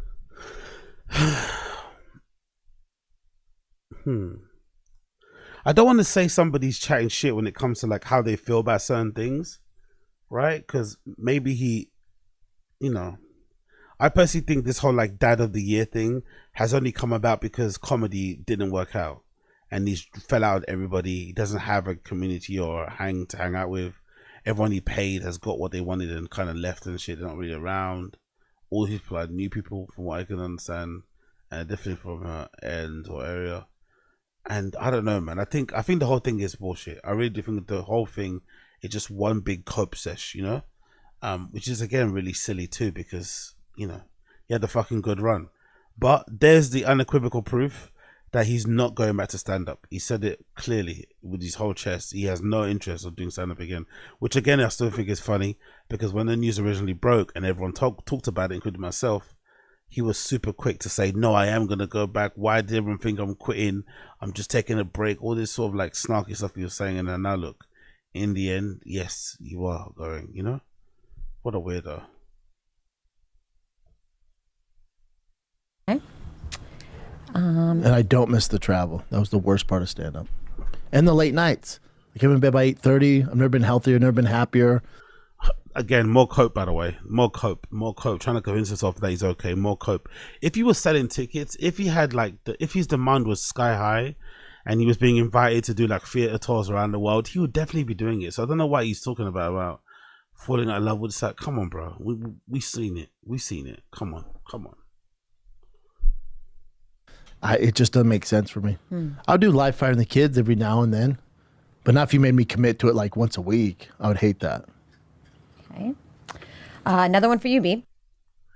Is Brendan the first person in their group of friends who's like quit stand-up? I know people have taken breaks, but like to quit it, I can't. Is he maybe the first person who Rogan gave a co-sign to that quit stand-up? He might be, Such a weird thing to do. Like, I'm just gonna quit it. Fuck it, I'm not doing it anymore. And like I said, I'm still trying to figure out what was the reason behind that fucking higher image in the first place. Is it because of where she grew up? I guess on the mean streams of fucking wherever she's from, Bradford or something. But yeah, what a weird cope, man. Weird cope. Pics of Me Roland wants to know what is the exact dollar amount it would take Brendan to fight one more fight in the UFC. Ooh, I'll answer the question as his agent. We got to start at $1 million. No. Hold on. We got to start at the negotiating table at $1 million. No. You're terrible. Hey. I know I'm saying lowest was we're going to consider, but no, not a chance. Now, I know what the number is. We start at $5 million, but I'm saying if you're not coming at the table with at least $1 million, we can't have a conversation. After taxes, it's 500 G's, bro. Yeah, not a chance. For one fight? Not a chance. No. Wow. No. Really? No. For one fight? No, 500 grand? Yeah, it's a lot of money. Oh, no. If you invest it? No, I'm crushing it, man. No. Oh, you're crushing it. Yeah, it's going well. You couldn't get me to fight for 500 grand. Really? Not a chance. 500 grand? I got offered that, more than that. How about $1 million? No. Not $1 million? Because then after taxes? To be fair, I've always, and I'm going to stick by this, I think the main reason why Brendan doesn't want to fight again is because he doesn't want to get embarrassed on social media. He doesn't want to become a meme. I think he's lucky he fought when he did in the UFC, because social media was around, but it wasn't the way it is now. MMA fans were around, but they weren't as toxic as they are now. So I think if Brendan was to ever do one of those celebrity fights or whatever, and he was to get knocked out, the memes will be never ending, They would be never ending. And it's already a thing now. So yeah, I understand why he wouldn't want to fight. I get it. And plus I feel like a lot of people on that roster at the UFC would also want to be matched up with him, I feel like a lot of people in the UFC would want to fight him too, which is, gives every encounter a little bit of steel that it probably doesn't need to have, in my personal opinion. So let's see how he rocks it. Let's play. I'm saying. And pain management. All right, so if you have $1 million in the bank. No, I still wouldn't do it. Wow. I'd have to stop everything. No. $5 million. $5 million would be the market. $5 million. $5 million. To fight. $5 million to fight. The starting point? He's definitely not worth $5 million, isn't it? It's very delusional. He's not worth $5 million at all, I don't think. And again, maybe I'm not the fucking, nail polish, judge or whatever, but yeah, not too sure about this. No, just $5 million. Can't work with you. $5 million. Can't manage anymore. No, I know. Yeah. We'll do $2 million, because after taxes, if we're smart, you got 1.3 in the bank. Sir? Yeah, $5 million. It's 5 months out of your life, 6 months out of your life. God, it'd be a lot longer than that. I haven't fought in how many years? Yeah, 6 months ain't enough, Bubba. So you need a year. Jesus At least, yeah. Of training. And then I have to get off all the shit I'm on. So then you got to get off that. You'd have to get your system back. And also you got to stop a lot of stuff, so you're going to lose money. That's what I'm saying. Okay. We got to start a fight. I'd have to stop everything. Get off all the shit I'm on. What we have to do is we have to have. No, I got it. See, now you're not taking all of it into consideration. All right, listen. My boy's got to take a year off his life. If you can get me a number after taxes that has him working for leisure and not because he has to. If I got his kids' tuition paid, if I got his house paid, if I got a nice... It must be a little bit embarrassing they have to talk about this anyway, Considering all the work they've done on the pod, considering all the tours, considering all the appearances, to still have to talk about this sort of thing must be annoying, innit? Because it's clear, everyone from that I don't know. I just find this whole thing fucking bizarre anyway in the first place. But big up Sanaz. She's the fucking MVP. Big up Sanaz. Dividend every month off the money in the bank. Now we can start talking. Now you're probably asking me what that number is. That number at the end of the day, after taxes, has got to come out to at least $7 million. And I hate to say it, but that's what goes on. And we're talking at least. Promoters are going, oh, we're good. Yeah. Yeah. Because you could get injured. That's a ton of We stuff. have to stop a lot of stuff. Yeah, man. You can still podcast, but Stuff get punched in the face. So the CT, what's It's a that look lot. like? You have to spar with professionals. got to see 10 mil at the end of the day. 10. See, you start off with a mill, see? And you were upset that I turned it down. 500 grand, right? fuck off. 500 grand for that? 500, fuck off. Yeah. There you go. There's the energy. You could have got mad. You're like, really? You're not going to do it for 500 I grand? know, I'm like, no. I'm thinking you have to take a lot of time off. It's like your CTE. You got it now. Give me 10, and then I got to see. I got to see some money No, too. there's a lot that goes into I got to it, see my man. friend have to train. It's going to Yeah, hurt my there's a feelings. lot that goes into So I'll tell you it. what, 10 mil each after taxes, and we're good. Yeah, it's a nightmare. Let's take a little break when it comes to call. It's like they just said, like, I wonder if it's just because they're going through the motions, or because some of the questions have already put them in a bad mood. I wonder if this is like somewhat Sanaz's fault for not maybe organizing the questions in a certain way to make the show flow, because it feels like they are really slogging through it, like they're really struggling, you know. And I don't know if it's Sanaz's fault or if it's, you know, whatever else. College basketball and March Madness. One thing is for sure, nothing's for sure. Let me skip ahead. Fighter for Apologies. Jurisdiction. Additional terms. Fuck off. Raheem Masvidal, right? Bare knuckle MMA. Yeah. Which It has to be MMA. I wouldn't do boxing. So you okay? So I was He'll asking fight a about guy who boxing, too. fights at 55. All right, never mind. Okay. Tynan Thomas said, here's a classic. When are Chin and Brian going to actually fight? Oh, You guys were yeah. supposed to for a while, true. but then Now that I know Brian's strength, it's We're not going to fight. you guys are older too. That how long ago was that? 8 years ago. Yeah, I He's an remember. original I remember. fan. 8 years ago. That shout out. So Brian's always hated Chin for a long time. They've always bordered like, or they've always harbored a little bit of resentment for the old Chin, you know? They've always harbored it. I fucking love it. Out to that fan for the throwback. 8 years ago, it was fun. Now at your guys' age, I was hitting mitts yesterday. I was crisp. it doesn't matter. No, I think Brian would. Now And I I was realize rolling. Brian would mess me up. I know. Yeah, but Brian's 58. You're how old, Jen? 47. Ain't nobody's fighting. Okay. Those Although days, I was impressed with my- shout I out went to 3 that rounds. Yeah, I'm sure, sore, great. too. Hey, shout out to the fan for that throwback, Yeah. like a motherfucker. Appreciate the support for all these years. Like when we seeing this, Yeah. Okay. We'll still have fun messing around because mess around. the new Pause. studio will have a big area. Yeah, to yeah, it. That's what I was Space. saying Yeah, with Chin. When I was boxing a lot and you had never boxed, I was like, I know. just didn't want to I was hurt being, you. I was being presumptuous. But Yeah. Well, you were bigger. I know your strengths. You're not presumptuous. You're being, you're being fucking rude and fucking wrong. It's Two like now. Brennan will tell you, if you don't know the language, you're going to get caught, I hear you. especially with boxing. It's not good. 333 Vader wants to know, how do you guys always keep positive, especially when any hate is thrown your way? Wow. Because ignore at it, the end of the Brendan, day, Look, when he's- hate's what's thrown he our way, doing? I always laugh at this. I'm like, you know what I do all day? I spend, and this is all I've ever done. What's I that? spend all day trying to figure out ways to make people laugh. And then I do a podcast. I don't know. You don't really make people laugh, though, do you? To be honest. I don't know what I'm doing that's causing, like, if you hate me, I don't know what to tell you. The grape allegation, the Bobby Lee thing. That could be more of a reason. Suing the victim's husband for whatever else, harassment and shit. That was pretty bad optics. People will not like you for that sort of thing. There's plenty of reasons not to like Brian. I love how he's acting like there's no reason to ever hate him. It's like, what? I've always tried to treat people well. I think if you asked anybody I've ever worked with, anyone I've ever been around, they would tell you that I'm a pretty nice. Big up Uche. Did they say when they were actually moved to Texas? Right? None to Lexus or Texas. Texas. No, I didn't. I don't think they said the exact date. But I think if I remember correctly, when we watched back some shows, what did they say? I can't remember, but I don't think they said the exact date on the show. I'm pretty sure. They even said how many weeks out until they go. I think so, but I don't think they ever said it precisely. This is the date we're going. Maybe not to get doxxed or something. I don't know. Guy who does his best.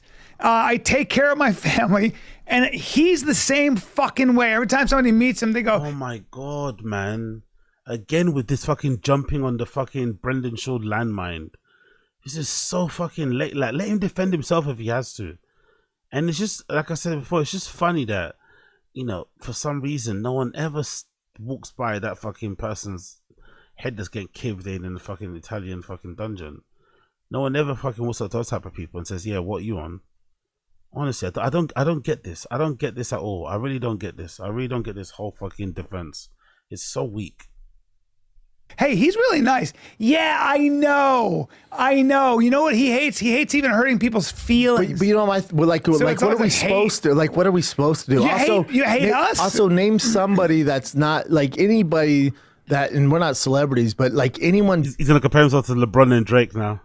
Doing anything of note, like hate's just what you sign up for. I don't know too many people that like just focus on that. If all we did is focus on that, we wouldn't be here. Yeah, I don't read comments, good or bad. That's the thing. I never.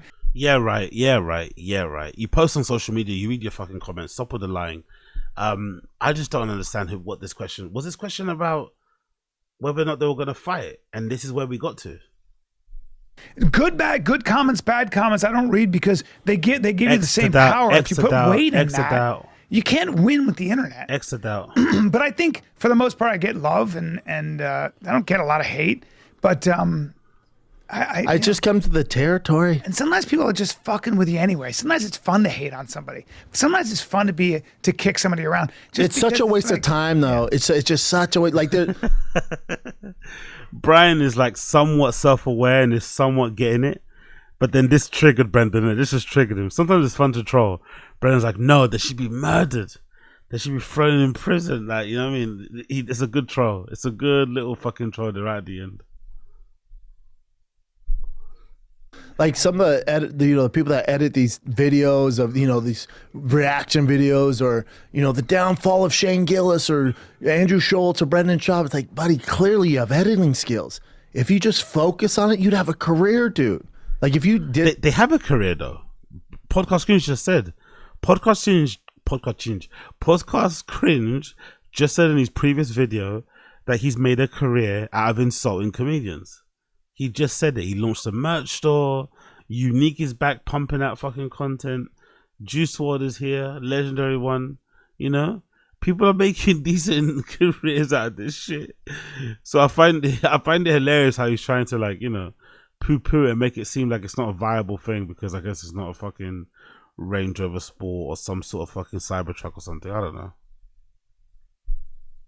It's something creative where you weren't, just giving an opinion on somebody else's talent. Like, dude, you could fucking do this, man. But you give opinions on people's talent on news all the time. What's different about what they do on the pod and what some other person does on the pod? I don't understand what he's even saying, to be completely honest. And of course, Mr. Spineless ass fucking Fuigi just sits there and doesn't move at all. But yeah, I find this defense very strange. Very, very strange defense. I'd like them to work. They have more skill than I do. I'll hire you.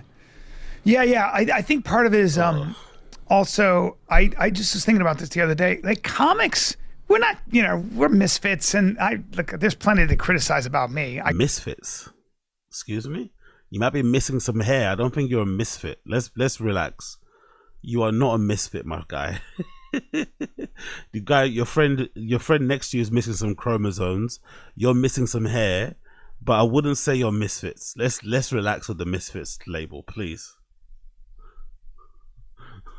I criticize myself. If you think you're criticizing me, you should see how I talk to myself. So I'm not saying I'm not worthy of some hate or criticism, but I do spend, I was thinking about this. I said to my wife the other day, I go, you know what I do all day? I walk around and I try to think of ways to make people laugh. It's not a bad way to live. And it's not a bad thing to put out. And people are within their rights and should be allowed to point and laugh at you. You can walk around in parks, hopefully with no children around, and think of funny ideas for jokes, and people can see you doing that and point and laugh. That's all it is. It's not that deep. There, I never make fun of people, never did, so What is he? Is he like a higher? Does he have like a higher level of like comedic morality or something? Because he doesn't do like insult comedy. Is that a thing in stand-up comedians world? That if you don't insult people, you're somehow like more virtuous. Okay. That's what I can say. Change comes with territory. It's just the culture we live in. Yeah. You know, it's the culture we live in. I think part of also. Yo, this fan questions thing is so depressing. Like I'm gonna blame Sanaz. I think she did a bad thing of like, backloading all the bad questions or all the introspective, emotional, sad, gonna make you angry fucking penalties. You should or whatever. They should have done it the other way around because this is not good vibes, man. It should be somewhat of celebration, whatever. The pod before the fucking big Chelsea move, all this sort of stuff. There should be some goodness, but this just feels really dour and drab. When you get older too, as you look back and man, you get it wrong a lot more than you get it right. You fail a lot more than you succeed. But one of the reasons, like, we start a podcast, like, both of us have a lot of opinions. So, and I usually don't back down. So, like, the other day on the I usually don't back down. All right, buddy. So I said, "You're an idiot." Clearly, I know what I'm doing. When I said, "You're an idiot if you didn't score that fight for Alex." Now, clearly, I know. No, I'm not gonna lie. This is one of the things. This is one of the new things with Brendan that I've started to really hate. And I think he did it with, what fight did he do it with? Oh no, he did it when he was trying to retcon what happened with Conor McGregor and the Floyd Mayweather fight, right? And how he approached that in his commentary. I hate this new thing that he does, where when he gets trashed by the media or when he gets destroyed by social media for having a horrible take, he then resorts to like, oh yeah, I did that on purpose because I make content, so I have to like eat and I have to make money to feed my family. So I'm gonna say wild shit just like to rage bait, and then whatever. I'm gonna say la vie, but it's like, no, you didn't. You said what you said about Pereira, and about how that fight was scored, and the fact that I think he thought he won against Makachev. He obviously said that with his chest, and he meant that. But because everyone is like taking a piss out of his opinion and essentially mocking him for it, now all of a sudden he didn't fucking mean it. It's like, come on, man. Or it's on purpose. Like, come on.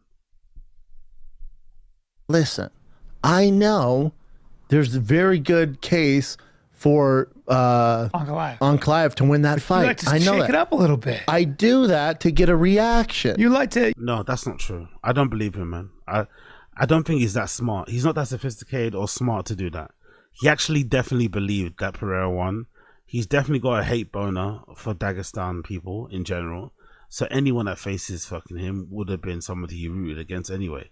So I don't know why he's acting as if like he's just like, you know, super clever person that is able to kind of goad people into a reaction or press their buttons. Like, come on, brother. Come on, be real, Brendan. You like to shake it up and die on a hill sometimes. It's a podcast. No, I wouldn't even die on that hill. Yeah. It's just, it's a podcast. Yeah. I want a reaction out of you. Prove that I'm wrong. And some guy was on there like, dude, you would have scored it for Alex even if you would have got knocked out. I went, you're absolutely correct. It's like, that's not like funny though. That makes you look like an idiot. Like a former UFC heavyweight is like, instead of just like winning with his like intellect or winning in social media or winning in the content game by his knowledge and insights and very good hot takes, whatever it may be, he's just winning because what? Handprints have been taken away. It's like, come on, bro. Come on, man. You should be ashamed that this is what you have to resort to get some fucking clicks and to get your monthly fucking viewership up, whatever. This is bad, man. Like, you know, it's podcast. It's a form of entertainment, man. Some hate is good to listen to because it can actually listen to it. Oh, it's a good criticism. I've had people criticize me where I was like, ooh, yeah. Yeah, I'll get people like, Shab, this is the way to do it. They're like, Shab, love ya. Quit interrupting Brian. I'm like, yeah, no doubt. Yeah, some guy said to me, he goes, I was on Rogan a long time ago. He goes, hey, dude. So do they think they got here just by accident? Like, what did they think? What did they think happened for them to get here? For Brian to be in a position where he's like struggling with comedy, having to chase Rogan and Austin, where Brendan has to quit stand up and get a new hobby where he pretends to be a mechanic and shit. Like, how do they think they got here? Do they think they got here solely because of random people on YouTube making videos about them and saying that they're crap at football, crap at what they do? I don't know. I have a feeling they got here all by themselves. Their terrible attitudes, the things that they've said over the years, finally resulted in, you know, something happening, some consequences being fucking dealt out. That's basically what it is. But for these guys, they can't really process that, so they're making every excuse under the fucking sun to take away from them having a little bit of accountability and introspection, which we know it's not going to happen over there. But Jesus Christ, man, this is like I said, this will go down as one of the most depressing Q&As ever, man. You get on there and all you do is try to show us how smart you are and how many books you've read. I was like, you know what? You might be 100% right on Hey, that. Brian, that was me. Oh, that was you? You, yeah. You trolled me, motherfucker. So there's a lot of that too. It's like, are you getting on there to promote something, or you get on there to show off? No, it's just a hang. Like I like even when you got to promote a special, Bubba. If you're just yourself, which everyone loves, you don't have to promote anything. Yeah. People go, and then at the end you have a special like, God, Brian was great on there. I'll check out a special. Yeah. You don't have to. Yeah. When I can't stand when people come on this show, Rogan, who have Schultz, Theo, and have an agenda.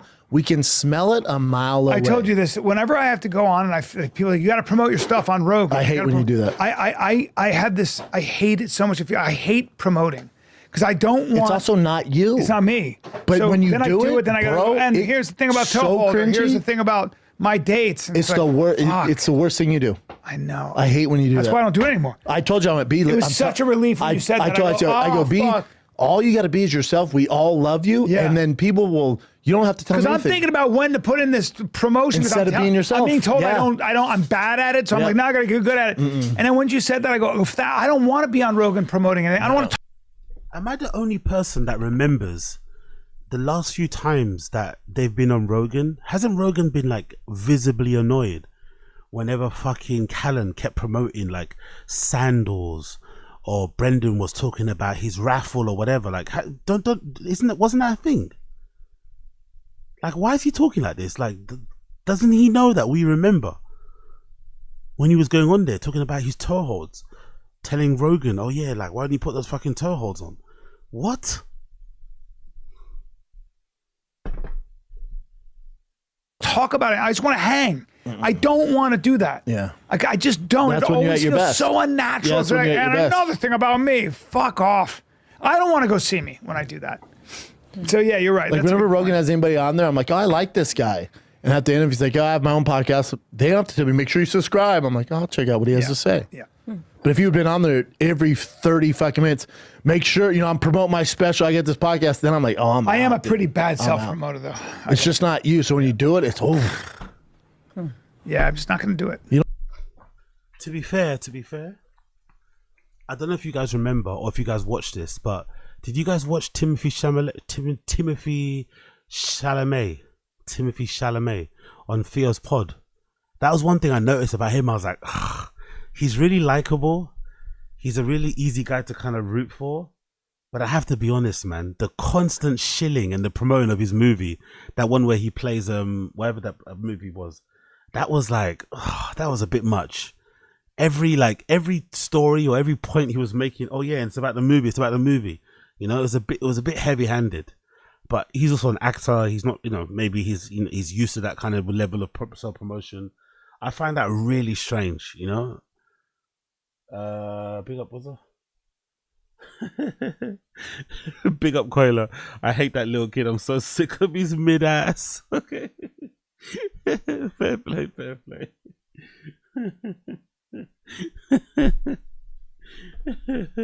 About that average bell end. Okay, cool.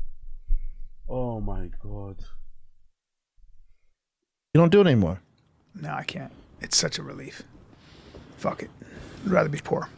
This question No, you wouldn't. You beg to go on Rogan. No, you wouldn't. Let's stop with that. came up a bunch of times too. It's for you, Brendan. RH81 says, Matan talks so much about you, Brendan. Would you ever go on his... Oh my god, man. Oh my fucking god, Sanas. Oh my god. Oh my god. Oh my god, Sanaz. Oh my god. She's not giving these guys a break, man. She's not giving them a break. Fucking hell. Okay, so Matan. Look at Brendan instantly. Look at his face. Instantly. Look at Cannon.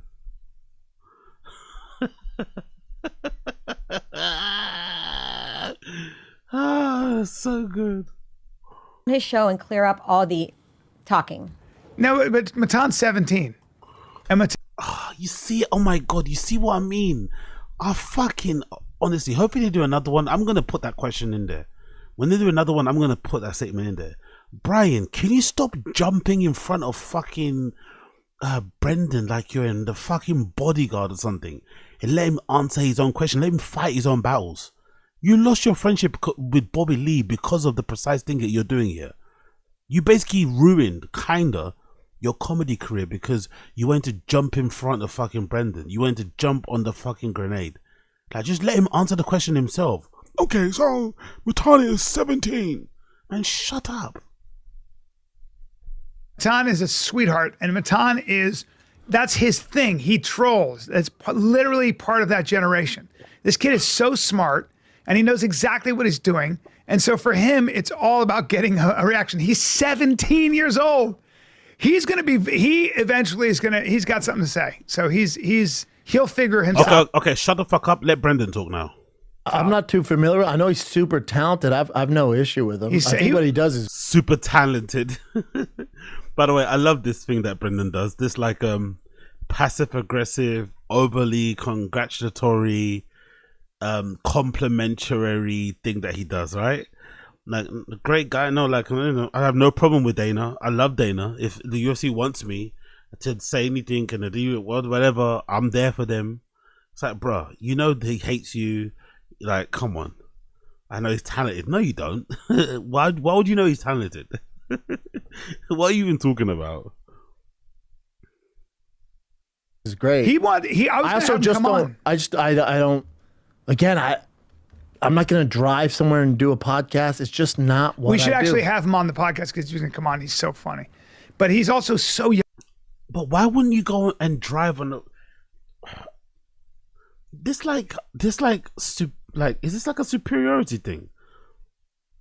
Also, what's hard about saying, nah, the kid seems annoying, I don't want to go on the show? That's perfectly fine. Why not just say the truth? Fuck that kid. I don't care about the show. Instead of this like fake, oh yeah, I'm not gonna go and drive. Bro, we've seen you on podcasts with like 100 views. He goes on them quite often, to be fair. For somebody that's like so busy and doesn't have time, we've seen you on podcasts with like not many people on there who view it in the first place. Obviously, that's a good thing, giving, you know, small content creators a chance and shit. But like, come on, man. I'm not gonna drive to a podcast. Don't you fly to see Rogan? Young, and you know, and this was wild.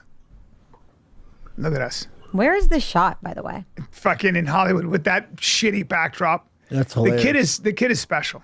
I'm a fan. I really like him, and I had a great time on there because he was trolling me so hard. Yeah, I wish him nothing but success. Yeah. Really? You wish him nothing but success? Really? It doesn't look like it, my friend. It does not look like it. I wish him nothing but success. It does not look like it. I don't know about you. It doesn't look like you wish him success. It looks like you want to chew his head off. Understandable, but sure. Yeah, it's a supermalt, brother. Victor E, it's supermalt. It's like I don't know how to describe supermalt. It's non-alcoholic. It's just like a beverage thing. So I don't know how to describe that. If you know what that is, can you see that? That's what I'm sipping on. That, and it's only 99p. Yeah, that's his thing. That is his thing. Everyone's like, be careful. He's gonna troll you. I'm like, hey, I'm friends with Chris D'Elia and Will Sasso. Not to mention Brennan. I'm friends. Okay, brother. He's not a bad troller. So if you think you're gonna troll me, listen. I've been around a long time. But that kid is like, he's like my grand.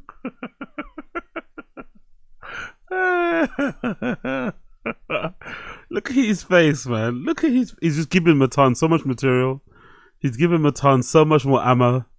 Like, he's giving Matan so much more fucking ammo. I swear to God. Look at him. Look at him. Look at him. Big up Uche. It seems to be sponsored by Auto Blow and Blue Chew. I'll take that. I'll take that. I'll take that. Son, 17. I also don't know what I would do on there. Like, oh, defend all the stuff they say on you about the internet. Like, hold on. You want me to drive down to Hollywood to do that? That's a better answer. There you go. He got to it. That's the better answer. That's the better. You should have went with that in the first place. Not like, he's so talented, I love him, and then you're like clenching your fist underneath your fucking bum. Like, no, just be honest. Like, what? I'm not gonna go on some kid's show to defend myself against some nonsense fucking accusations online. I've got better things to do. Like, just, I don't know. Just be honest for once, man. Fucking hell. Just say fuck them kids. Michael Jordan style. Like, it's not that deep, bro. But he just wants to, always act like he's the bigger man. Mature, really successful. I don't think about little people. It's like, bro, like, you've heard he trolls you. You've probably seen the clips. You don't like what he has to say. You find him annoying. Just say it. It's fine. I have no interest. Yeah. Let's take another break here. Last one. Hey, yo, Sanaz, man. Sanaz is brutal, bro. She's just like, I'm convinced that she just pressed copy and paste on the answers. I'm convinced she didn't do any type of filtering. She didn't try to reorder the questions to make them flow or whatever, or spread out some of the mean ones. Jesus Christ, back to back fucking misery. No wonder it's been so negative and down and dour. It's like their fault as well for not being funny and not trying to treat it like jokes. It was also Naz's fault for just giving them so many horrible fucking comments. To the program. Okay. Maverick Ivy wants to know, guys, give me your Mount Rushmore of serial killers. Night Stalker. That's better. That's better. Ramirez, number 1. Jesus. Because sheer evil, you mean? Yeah, terrible. Manson's not a serial killer, so I won't put him in there, but he would be in my number. Brian Callen, because of sheer evil? No, because of his haircut style. Like, what the fuck is Brian even talking about? Number 1. The worst is BTK. Chin necking back the beers, by the way. Serial killer, so I won't put him in there, but he would be in it. Look at Chin. Look at Chin. Look at Chin necking back the beers. Look at Chin getting on the beers, mate. He can't do this shit sober. I don't blame him. I don't blame him, man. He can't do this Tfatk shit sober, bro. I don't fucking blame him. My number 1. The worst is BTK. He's not getting on my Mount Rushmore because he killed kids. I can't stand him. Jeffrey Dahmer. So it's okay to kill women and men, but it's not okay to kill kids. Well, not okay, but it's like, okay, whatever. Ted Bundy. I get Rushmore's 4, right? Yes. Ed Kemper. So Ed Kemper's a good one. So I'm putting them not on Mount Rushmore, but I'll build a Mount Rushmore and invert it and drive it into the ground about 6 feet under. So Kemper is very interesting. He was a 6'9" serial killer, killed his mother. Genius. And he was a genius. He was really, really super smart. He had a high IQ. And he was out here. I Santa think Ted Barbara. Bundy has to go in there as the guy who was also Ted Bundy's up there. insanely charming and captured the American, the world's attention because he was so terrifyingly charming. Hey, just list them.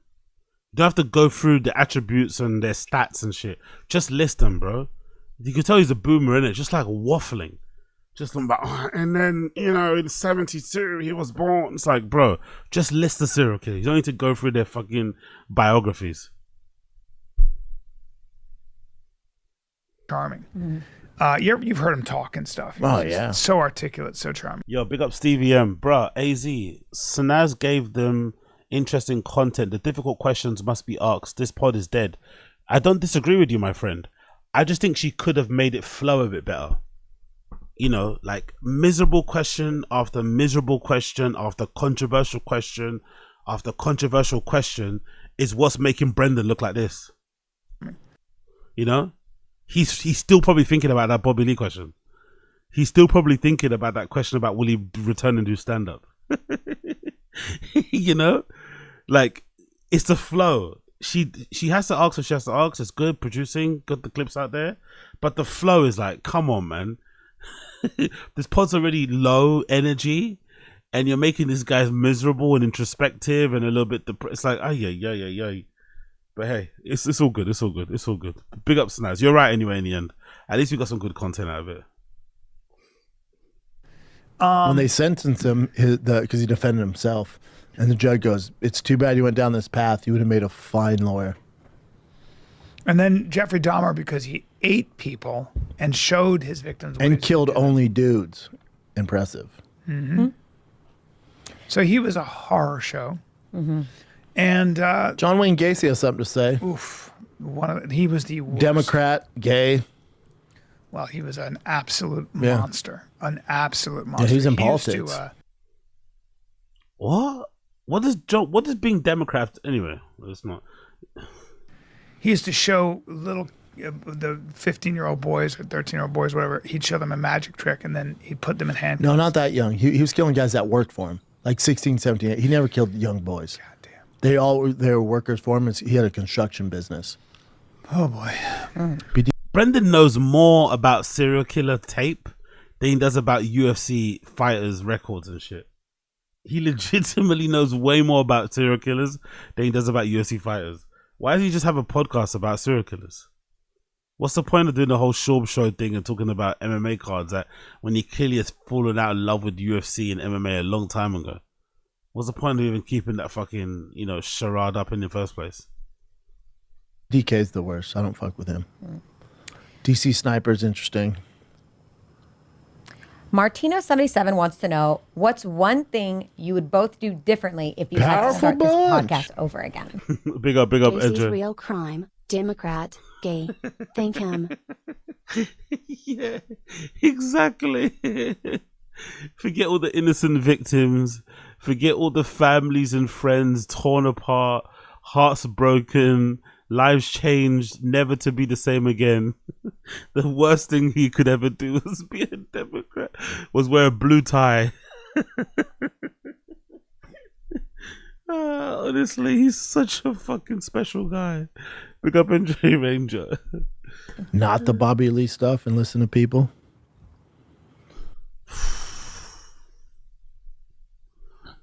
Do you say you don't care and you don't want to hang out with him and you don't do comment? Like, blaming BGL for the Bobby Lee shit is just wild, man. It's fucking wild to blame Bobby Lee for this, I swear to God. Because Brendan was on a warpath with that Reddit from day dot because of Unique, innit? Mainly, I think, if I'm not mistaken. Brendan was on a warpath with that Reddit because of Unique. Because Unique was getting at him, uploading a ton of clips, making him look bad, I guess he felt like. And he then saw the clip of Unique, I think, hitting his kid or something happened, right? Some sort of domestic happened. Maybe he hit his kid or wife. I don't know what happened. Forgive me, Unique. But some sort of domestic thing happened that went kind of viral on the Reddit. And then I guess someone from Brendan's camp must have seen. And then they tried to use that as a way to kind of shut Unique down and shut the Reddit down. And that also might have been the moment when the Reddit instituted a ban on saying the R word, not redact, but the actual word, because everyone was letting it fly. And then I think there was a danger that if they kept using, if that word was still being used on a sub, that it might get shut down. I think so. So yeah, to blame BGL for it is a little bit over simplistic, to be fair. Did BGL play a role? Yes, but to blame BGL in what happened with Bobby Lee is fucking crazy, especially considering Brendan started it. He started it, tried to fuck Kalila, and everything else happened after.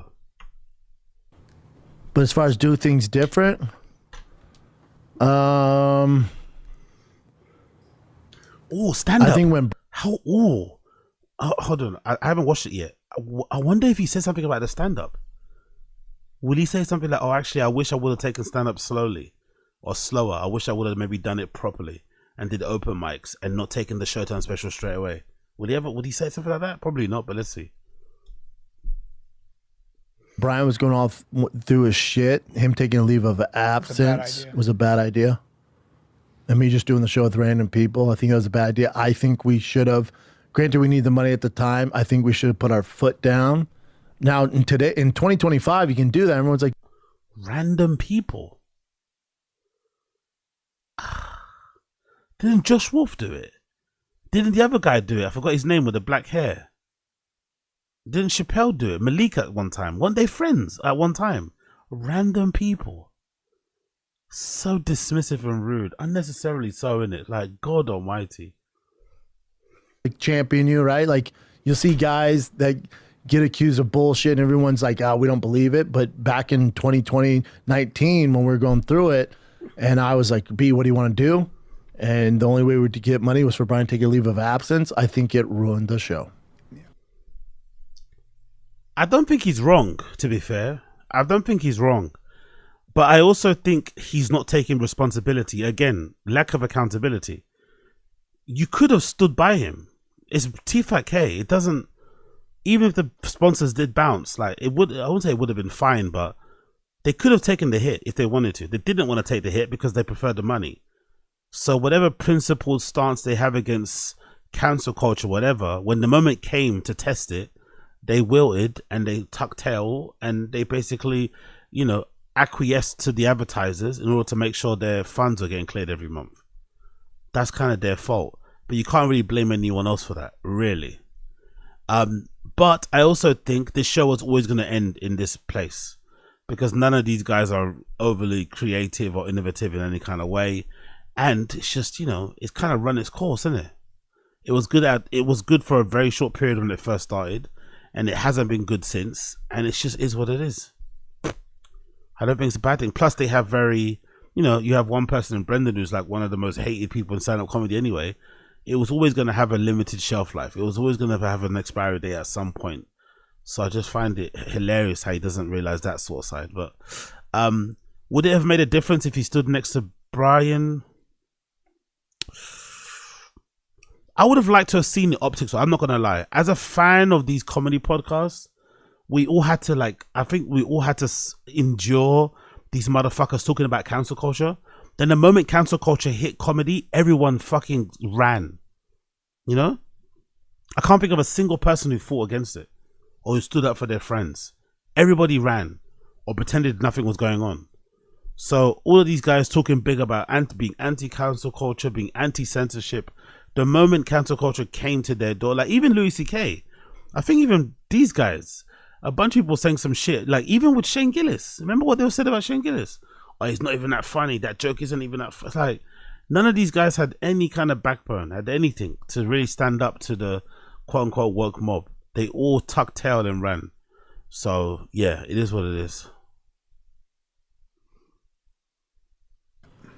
I think that, along with the Bobby Lee stuff, ruined the show. 100%. Look at Brian's face. 100%. But the Bobby Lee stuff more. And just Brendan also being a douchebag, to be fair. I don't think that also doesn't get spoken about enough. Brendan being a really bad guy eventually caught up with him. He played the I'm a good guy, everyone that hates me is just jealous, and there's no reason to hate me. If you meet me, you love me, all this nonsense. And it eventually caught up with him. You can't go around being a dickhead to everybody and not think it's eventually going to catch up with you, and it did. Just is what it is. Again, no accountability on that end. Now, I do think there's a place for us to come back, whatever that means, but I would do this show for free. No, you wouldn't. No, you wouldn't. No, you wouldn't. No, you wouldn't. No, you wouldn't. Brian definitely wouldn't. Brian definitely wouldn't. Brian definitely wouldn't. But Brendan definitely wouldn't either. Like, come on, man. Come on. Let's be real. No, he wouldn't.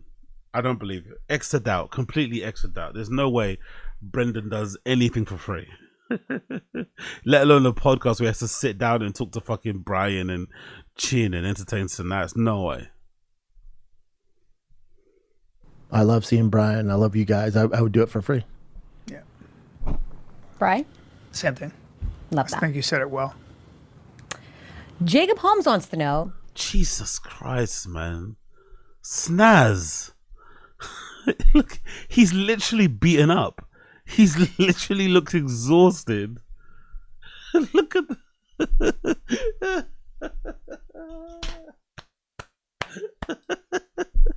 Snaz is absolutely. Do you think she's taking it out on Brendan because he's not taking her? He's not taking her to fucking Austin. Do you think this is Snaz's revenge? Like, you're leaving me behind, cool. Let me go out on my fucking. Let me go out in a blaze of glory. Here you go. Here's some questions, motherfuckers. Here's some questions. Fucking hell. Brendan and Brian, could you take Joe and Jamie in a fight? Wait. Could Brendan and Brian take Joe Why and people Jamie do this, man? Well, I mean, again, I have Brendan on my side. Okay? Now, you can ask Joe and Jamie that question. I have Brendan Schaub on my side, and he's a gorilla. And so I would probably have to do not much in that situation besides go. Disgusting. You can do it. Go. I need pom-poms and a tutu and some And a makeup little rouge. and a little rouge. And that's what I need for that fight. And we just have to Why lock everyone the wants to fight all the time, man? Why we gotta fight people all the time? There's so many questions about fighting, you I guys. know. Trust me. Okay, well, the migraine doc wants to know, Brendan, has Brian gotten any better at jiu-jitsu? Be honest. No, because he stopped training. Yeah. He's been on the jiu-jitsu, you road gotta too much. train. So jiu-jitsu gets put to the side. Oh, yeah. Now my boy Gordon Ryan is opening a gym 20 minutes from me in Austin. What? So I will probably get back to it with his guidance. Me too. What? It's black belts only. I didn't know that. Yeah. Oh, I'm not. No. I'm not welcome. Uh-uh. I just want to roll around. We'll do it for 10 years and you come meet us. 10 years? Yeah. Okay, I'll see you when I'm 68. See you when I'm 68. Well, I'll see you guys there. Oh, okay. Will you? I get there. Oh, it's a. Where's it? 10. Oh, 10 years. Okay, I'll see you. See you guys. I'll see you 10 years. You're Fine. sitting in the window like do you this? think? Do you think? Just do you like think? this? Oh. Okay. Yeah, so see you in 10 funny. years. I'll be back. Yeah. But if you're enjoying the stream, if you like what you see what you like, please like the stream down below, subscribe down below, join the Discord down below, all that good stuff. Join the Discord, subscribe, become a member, like a stream, leave a comment, engage in the chat, say hi. Hiya. Because jiu-jitsu is super good for your body at 58 and 60. It's really good for your body. Here's a serious one, guys. This is from Mike Pate. Jesus He said, I Christ. just got into a huge fight in front of my kids. Has this ever happened to either of you? And what tips do you have to Yes. Yes, it's tough. It's Yes. it's Finally. Okay, give them a break, Sanaz. Finally, I was getting worried. I was like, God Almighty, what next? Like, Brendan, are you still into addies and baddies? Like, thank God. so hard because you don't want to argue in front of the kids. And then if you do, then the kids will take that same tone. You'll see it. It's not Yes, good. Yeah. So we've learned again from us. It happens. It doesn't make you a bad dad or bad mom. Like it just happens. You don't think about it till you start having kids, and then it starts happening. But I try to. I'll walk out of the room and then be like, let's, because I don't want to say anything in front of the kids. When they go to bed, let's discuss this, and that helps because then we both cool down, and then we can discuss it logically and not be all passionate and upset. You know. Yeah. It's and tough, man. Some of it's cultural, you know. Italians and stuff tend to shout and yell and Italians, bro. What's he even talking about? Cultural Italians. What? Your name's Brian Callen, mate. Like Italians. Guy thinks he's like Napoleon.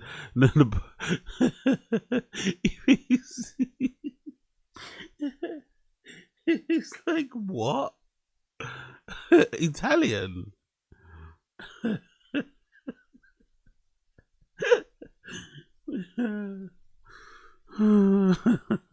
Imagine if you blamed all of the grape allegations on being Italian. You know, I'm Italian. I speak with my hands, sometimes without consent. What can I do? You know, I wonder if that was his defense. I now I'm really disciplined about it. My wife and I, we really like each other anyway. We don't fight a lot. If we do, it's a disagreement, and then we'll just keep it for later. I might complain. I might say something. She'll say something, and that's it. But yeah, but I've been guilty of absolutely blowing up in front of my kids. It scares them, especially it's my not first good. set of kids, and that's not. And when you raise your voice, Yeah, we know that. Don't worry, Brian. We know you did it with your first set of kids. That's why you're divorced. We know. Don't worry. We assume so. especially I'm a bigger guy, so I have to be even more self-conscious of it. So when I was terrified of my dad. When he'd get upset, my dad's big. Yeah. I was so scared as a kid. Yeah. And then I was yelling over something they were doing. I could see, like, especially Bost, he's like a little sweet, innocent 5-year-old. You see how scared he is. It's like, oh yeah, I'm fucking Andre the Giant compared to him. Of course he's scared. I was being such And a yelling dick when doesn't I do was a anything. kid. Yelling does nothing. It's so stupid. I remember being a dick. I was 14 years old. And I was being a dick to my mother, and I was being a dick to my sister, and I was being a dick in general. And I remember pushing it. Shock horror. I remember I was testing my dad. I can remember this. 14's different, though. And my father just went like this. My father, I can't remember how it goes, but I remember he smacked the table and he goes, "You say another word, I'll break your fucking neck." Yeah. I never heard him say fuck. Well, 14. And he pointed at me like, and I was like, oh, I remember serious. not moving, dude. I was like, you know, if a poison snake is right there, I remember just going, I didn't move. I was like, yeah. Because I was like, oh shit. I just pushed my dad to the point where I knew I was wrong. I knew I was being a fucking, to get my dad to do that, I was being a little fucking prick. But you know what I was doing? Poking the bear. Seeing how much I can get away with. At 14, though, you can talk to All right. different. Yeah. But under 10, no, dude. No. No way. Hey, this is from Lee E. Hey, Brian, how close was the 10-minute podcast getting a revival? Dude, we were thinking about it. I bet Chris D'Elia's cancellation, Brian's cancellation really didn't help their chances of it. Really didn't help it. And of course, Will Sasso became a proper Hollywood person, so he probably didn't want to be associated with him either, I'd imagine. But 10-minute podcast was good, to be fair. 10-minute pod, even the clips, if you listen back to them, they aged well. They're really fucking good. That might be the funniest Chris D'Elia's ever been. That 10-minute podcast era. Or when he was like just on fucking Tfatk, the early part, you know, yeah, but I could be wrong. We were going to do it. The thing about the 10-minute podcast is there was a lot of this is in the moment. It was the zeitgeist. It was when we were at a certain age. Yeah, big up Booth McGee to be edited out of a movie that was done is what that's the thing in it. Like, obviously looking back is easier. But to edit him out of a movie like that doesn't make any sense, innit? It was going to bomb anyway. That movie was never going to be successful. Even if Chris D'Elia didn't get cancelled for, what he got cancelled for, that movie was never going to make his money back. It was never going to be a hit, ever. It's terrible. So to edit him out was like such a petty move, innit? It was so unnecessary. It was so extra. They really didn't like him. He must have probably pissed somebody off on set or something. Maybe a grip. Maybe somebody. Somebody didn't like him. Because God almighty, man. We were wild. We were new to the humor with each other. We didn't know each other's humor. We were always surprising each other. What you hear with 10-minute podcast was 3 friends surprising each other with new shit. Yep. Now you get older. You know the bag of tricks. It's just what it is. Yeah. So you can never recreate that. all that You just magic, can't. and you get busy. Will's on a TV show doing his thing. It's a different time, but man, oh man, that's yeah. Will doesn't want to be associated with you. Will's probably represented by CAA, and they're like, "Look, don't go next to Chris and fucking Brian Callen. Please, for the love of God."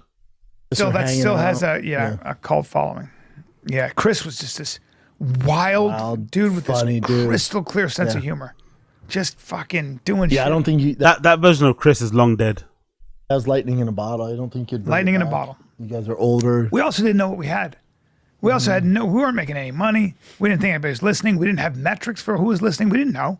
You were just doing it because you loved Put it doing out there. Yeah. It was literally an excuse for the three of us to be silly and hang out. Yeah. Literally. We didn't think anything. I was like, this is, and all of a sudden, by the way, 10 years later, what is it, 15 years later, getting all this attention. King Kong Gorilla Fingers said, could you guys start doing bits again on the podcast? I think I missed that the most. Yeah. What kind of bits? Basically, can you guys go back to being funny? That's what they're talking about, basically. Could you guys go back to being funny and trying to make each other laugh? Or making up songs or doing something? That's basically what they want. Please be funny again. Please. Huh? Ask him to tell us for the next time we do Q&A, like what was his favorite bit? Songs and the... Okay. Ask him what his favorite bit Get is. hard and all that stuff. So the guys would, what kind of bit you're referring to? Here's one from Lewis Marine 87. It's kind of for both of you. Brendan, I feel like Brian doesn't get the flowers he deserves as a comedic genius. Why do you think that is? Good question. No one I like champions that that more than I do. And, Right. last time we did Comedic genius. God almighty, man. Today I get upset the way some people treat him. I think it is partly on Brian. Like he's so silly and he would never enforce that. You know what I'm saying? But once you talk to him, he knows more about comedy than 99. It's partly Brian's fault because he's not motivated or driven as much as everybody else. He's probably quite lazy. He probably doesn't write that much either. And he has never really taken comedy that serious. That's why it's where he's at. He just kind of gets by because he's obviously probably takes to it naturally, but he hasn't ever tried to push himself and elevate. It's kind of all his fault, really, if you think about it. That's the correct answer, I think. 9% of the guys you follow on fucking Twitter or YouTube.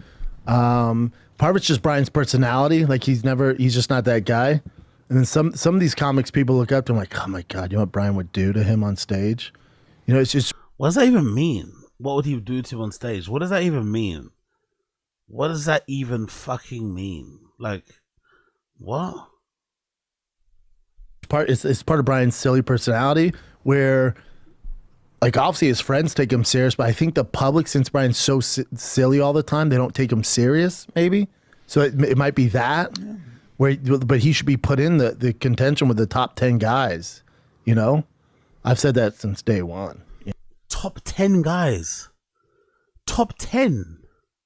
I don't even know who they are, but top 10 is too high. Maybe top 100 if you're being charitable, but top 10. Maybe you're meant to say that because he's your friend, but like, come on, man, let's be for real.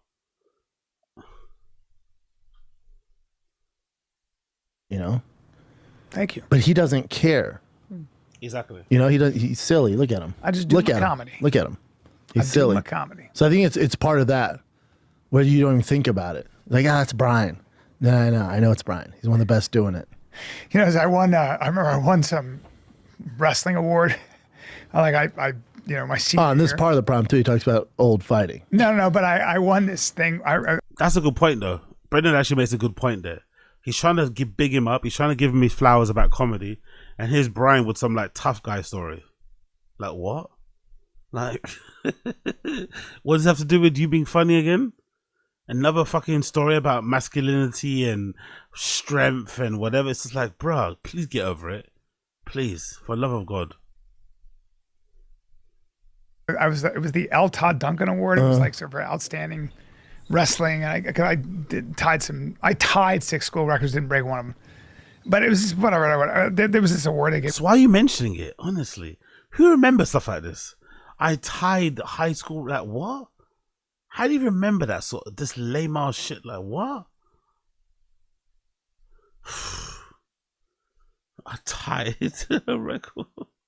It's such a weird response. And my buddy goes, watch Brian walk to because that kind of stuff for whatever reason, like apparently I was dressed, everybody's dressed in a suit, and what was I dressed in? Sweats, right? Yeah, walking with my hands in my pocket, shuffling along. It's a personality thing. It's not because I'm more virtuous. It's not because I'm better. I'm just personality. I don't know. That's the part of my brain that's still playing with crayons. Yeah. Advertising and being good at it, so I don't know. Okay. Maybe I always think of myself in the grand pantheon of things and feel rather insignificant in that general thing. I don't fucking know.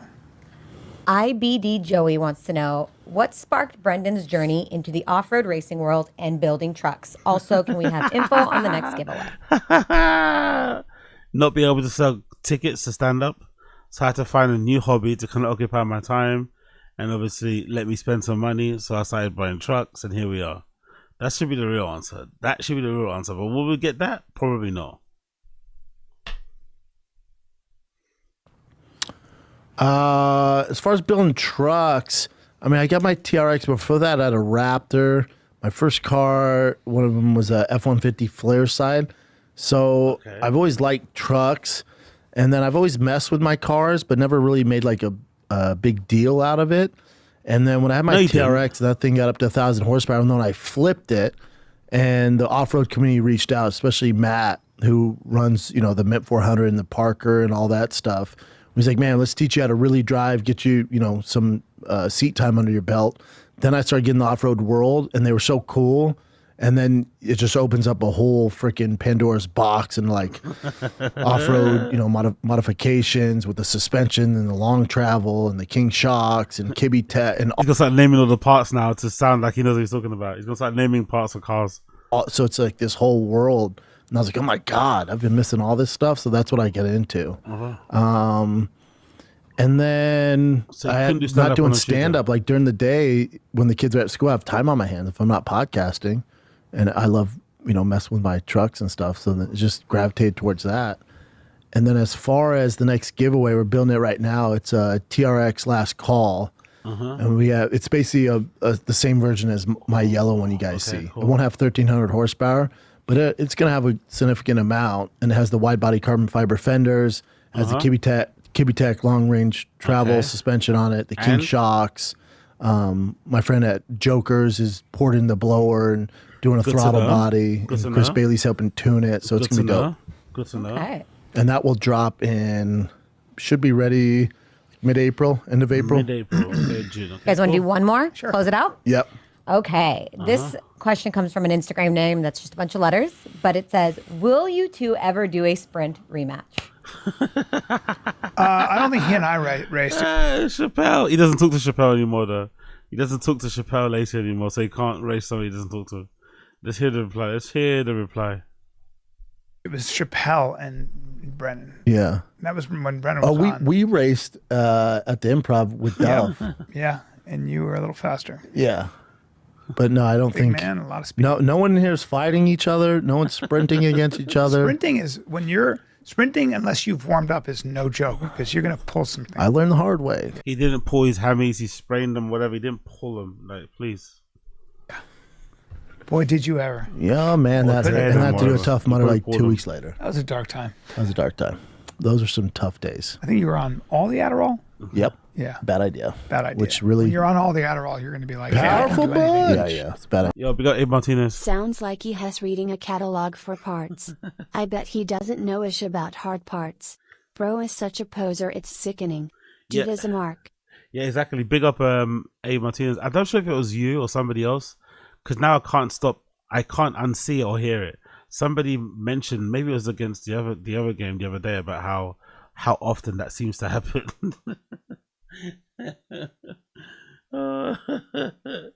How he has a tendency to just I guess if you're into cars you can tell. I guess I don't know much about parts and fixing it, but allegedly if you know your cars, you can tell when someone doesn't know based on how they talk. And allegedly he has this tendency of just listing things, or oh, look at the brakes, look at the wheels. It's it's that sort of level of analysis that gets people hot and bothered. I was like, I don't think you're. Yeah, you called it, bud. Yeah. No more of that. Is that it, Sanaz? Yep. That's it, Chin Chin? Well, kids, we did it. So? All right, kids, we love ya. Love ya. Finally, it's over. Where are you gonna be, B? This I'll week? see you in Philadelphia. Finally, it's You're in over. Philly. Finally, it's fucking over. Finally, it's over, man. Oh my god, that was brutal. That was brutal. I'm glad it's finished, but I have to give Sanaz props. Like Stevie M said, it was necessary, but it was also kind of bleak. It almost gives flashbacks to that 1000th episode that was meant to be a celebration, and it turned into the same thing. Maybe that's what happens with kids. Maybe every time you're hanging up, whatever, it hands up that. But in this situation, I think Sanaz could have done a better job in terms of making the questions flow a bit better, so it wasn't all just negative bombs. Maybe, but maybe that was just the questions that she got given. Maybe there generally isn't a lot of like good, happy, good-natured, positive comments because the fans are just not that positive about the show. That could also be the key. I don't know. Either way, decent episode. Recommend you check it out. You know where to find it on the Tfatk channel. Anyways, my friends, that is it for me, isn't it? I think I've done everything I meant to do. I did podcast cringe. I did this, so we'll come back to this again. Tfatk again. We're back on Thursday, so I'll probably do like a daytime stream for that one, so I can do a watch along when it drops live. So I'll probably be back on Thursday. Probably, I think it drops live if I'm not mistaken. I think Tfatk drops the video portion. I think like 11 p.m. I think, which might be like 10 a.m. my time. I think so. So keep an eye out for that one. And yeah, man, that was sweet. That was fucking sweet. Sweeter than sweet. Big up everybody in the stream chat. Make sure you press the like button for me. Make sure you smash the like button there for me. Help me out. Subscribe to the channel. All that good shit. Join. Become a member. Blah, blah, blah, blah. You know what the deal is. So just make sure you smash that like button for me, okay? But I appreciate all of you. I really freaking do. I'm about to get some well-earned kip in. Got another busy day tomorrow again, so I'll be seeing some of you tomorrow for Taz, of course, and then Random Show will be back on the Thursday for the Tfatk watch along, okay? And then I think tomorrow as well, because I'm not going to do a random show, I have time to record all the patrons and stuff and get those out there. So keep an eye out, and I'll update you guys on the community page for all of those updates. But for now,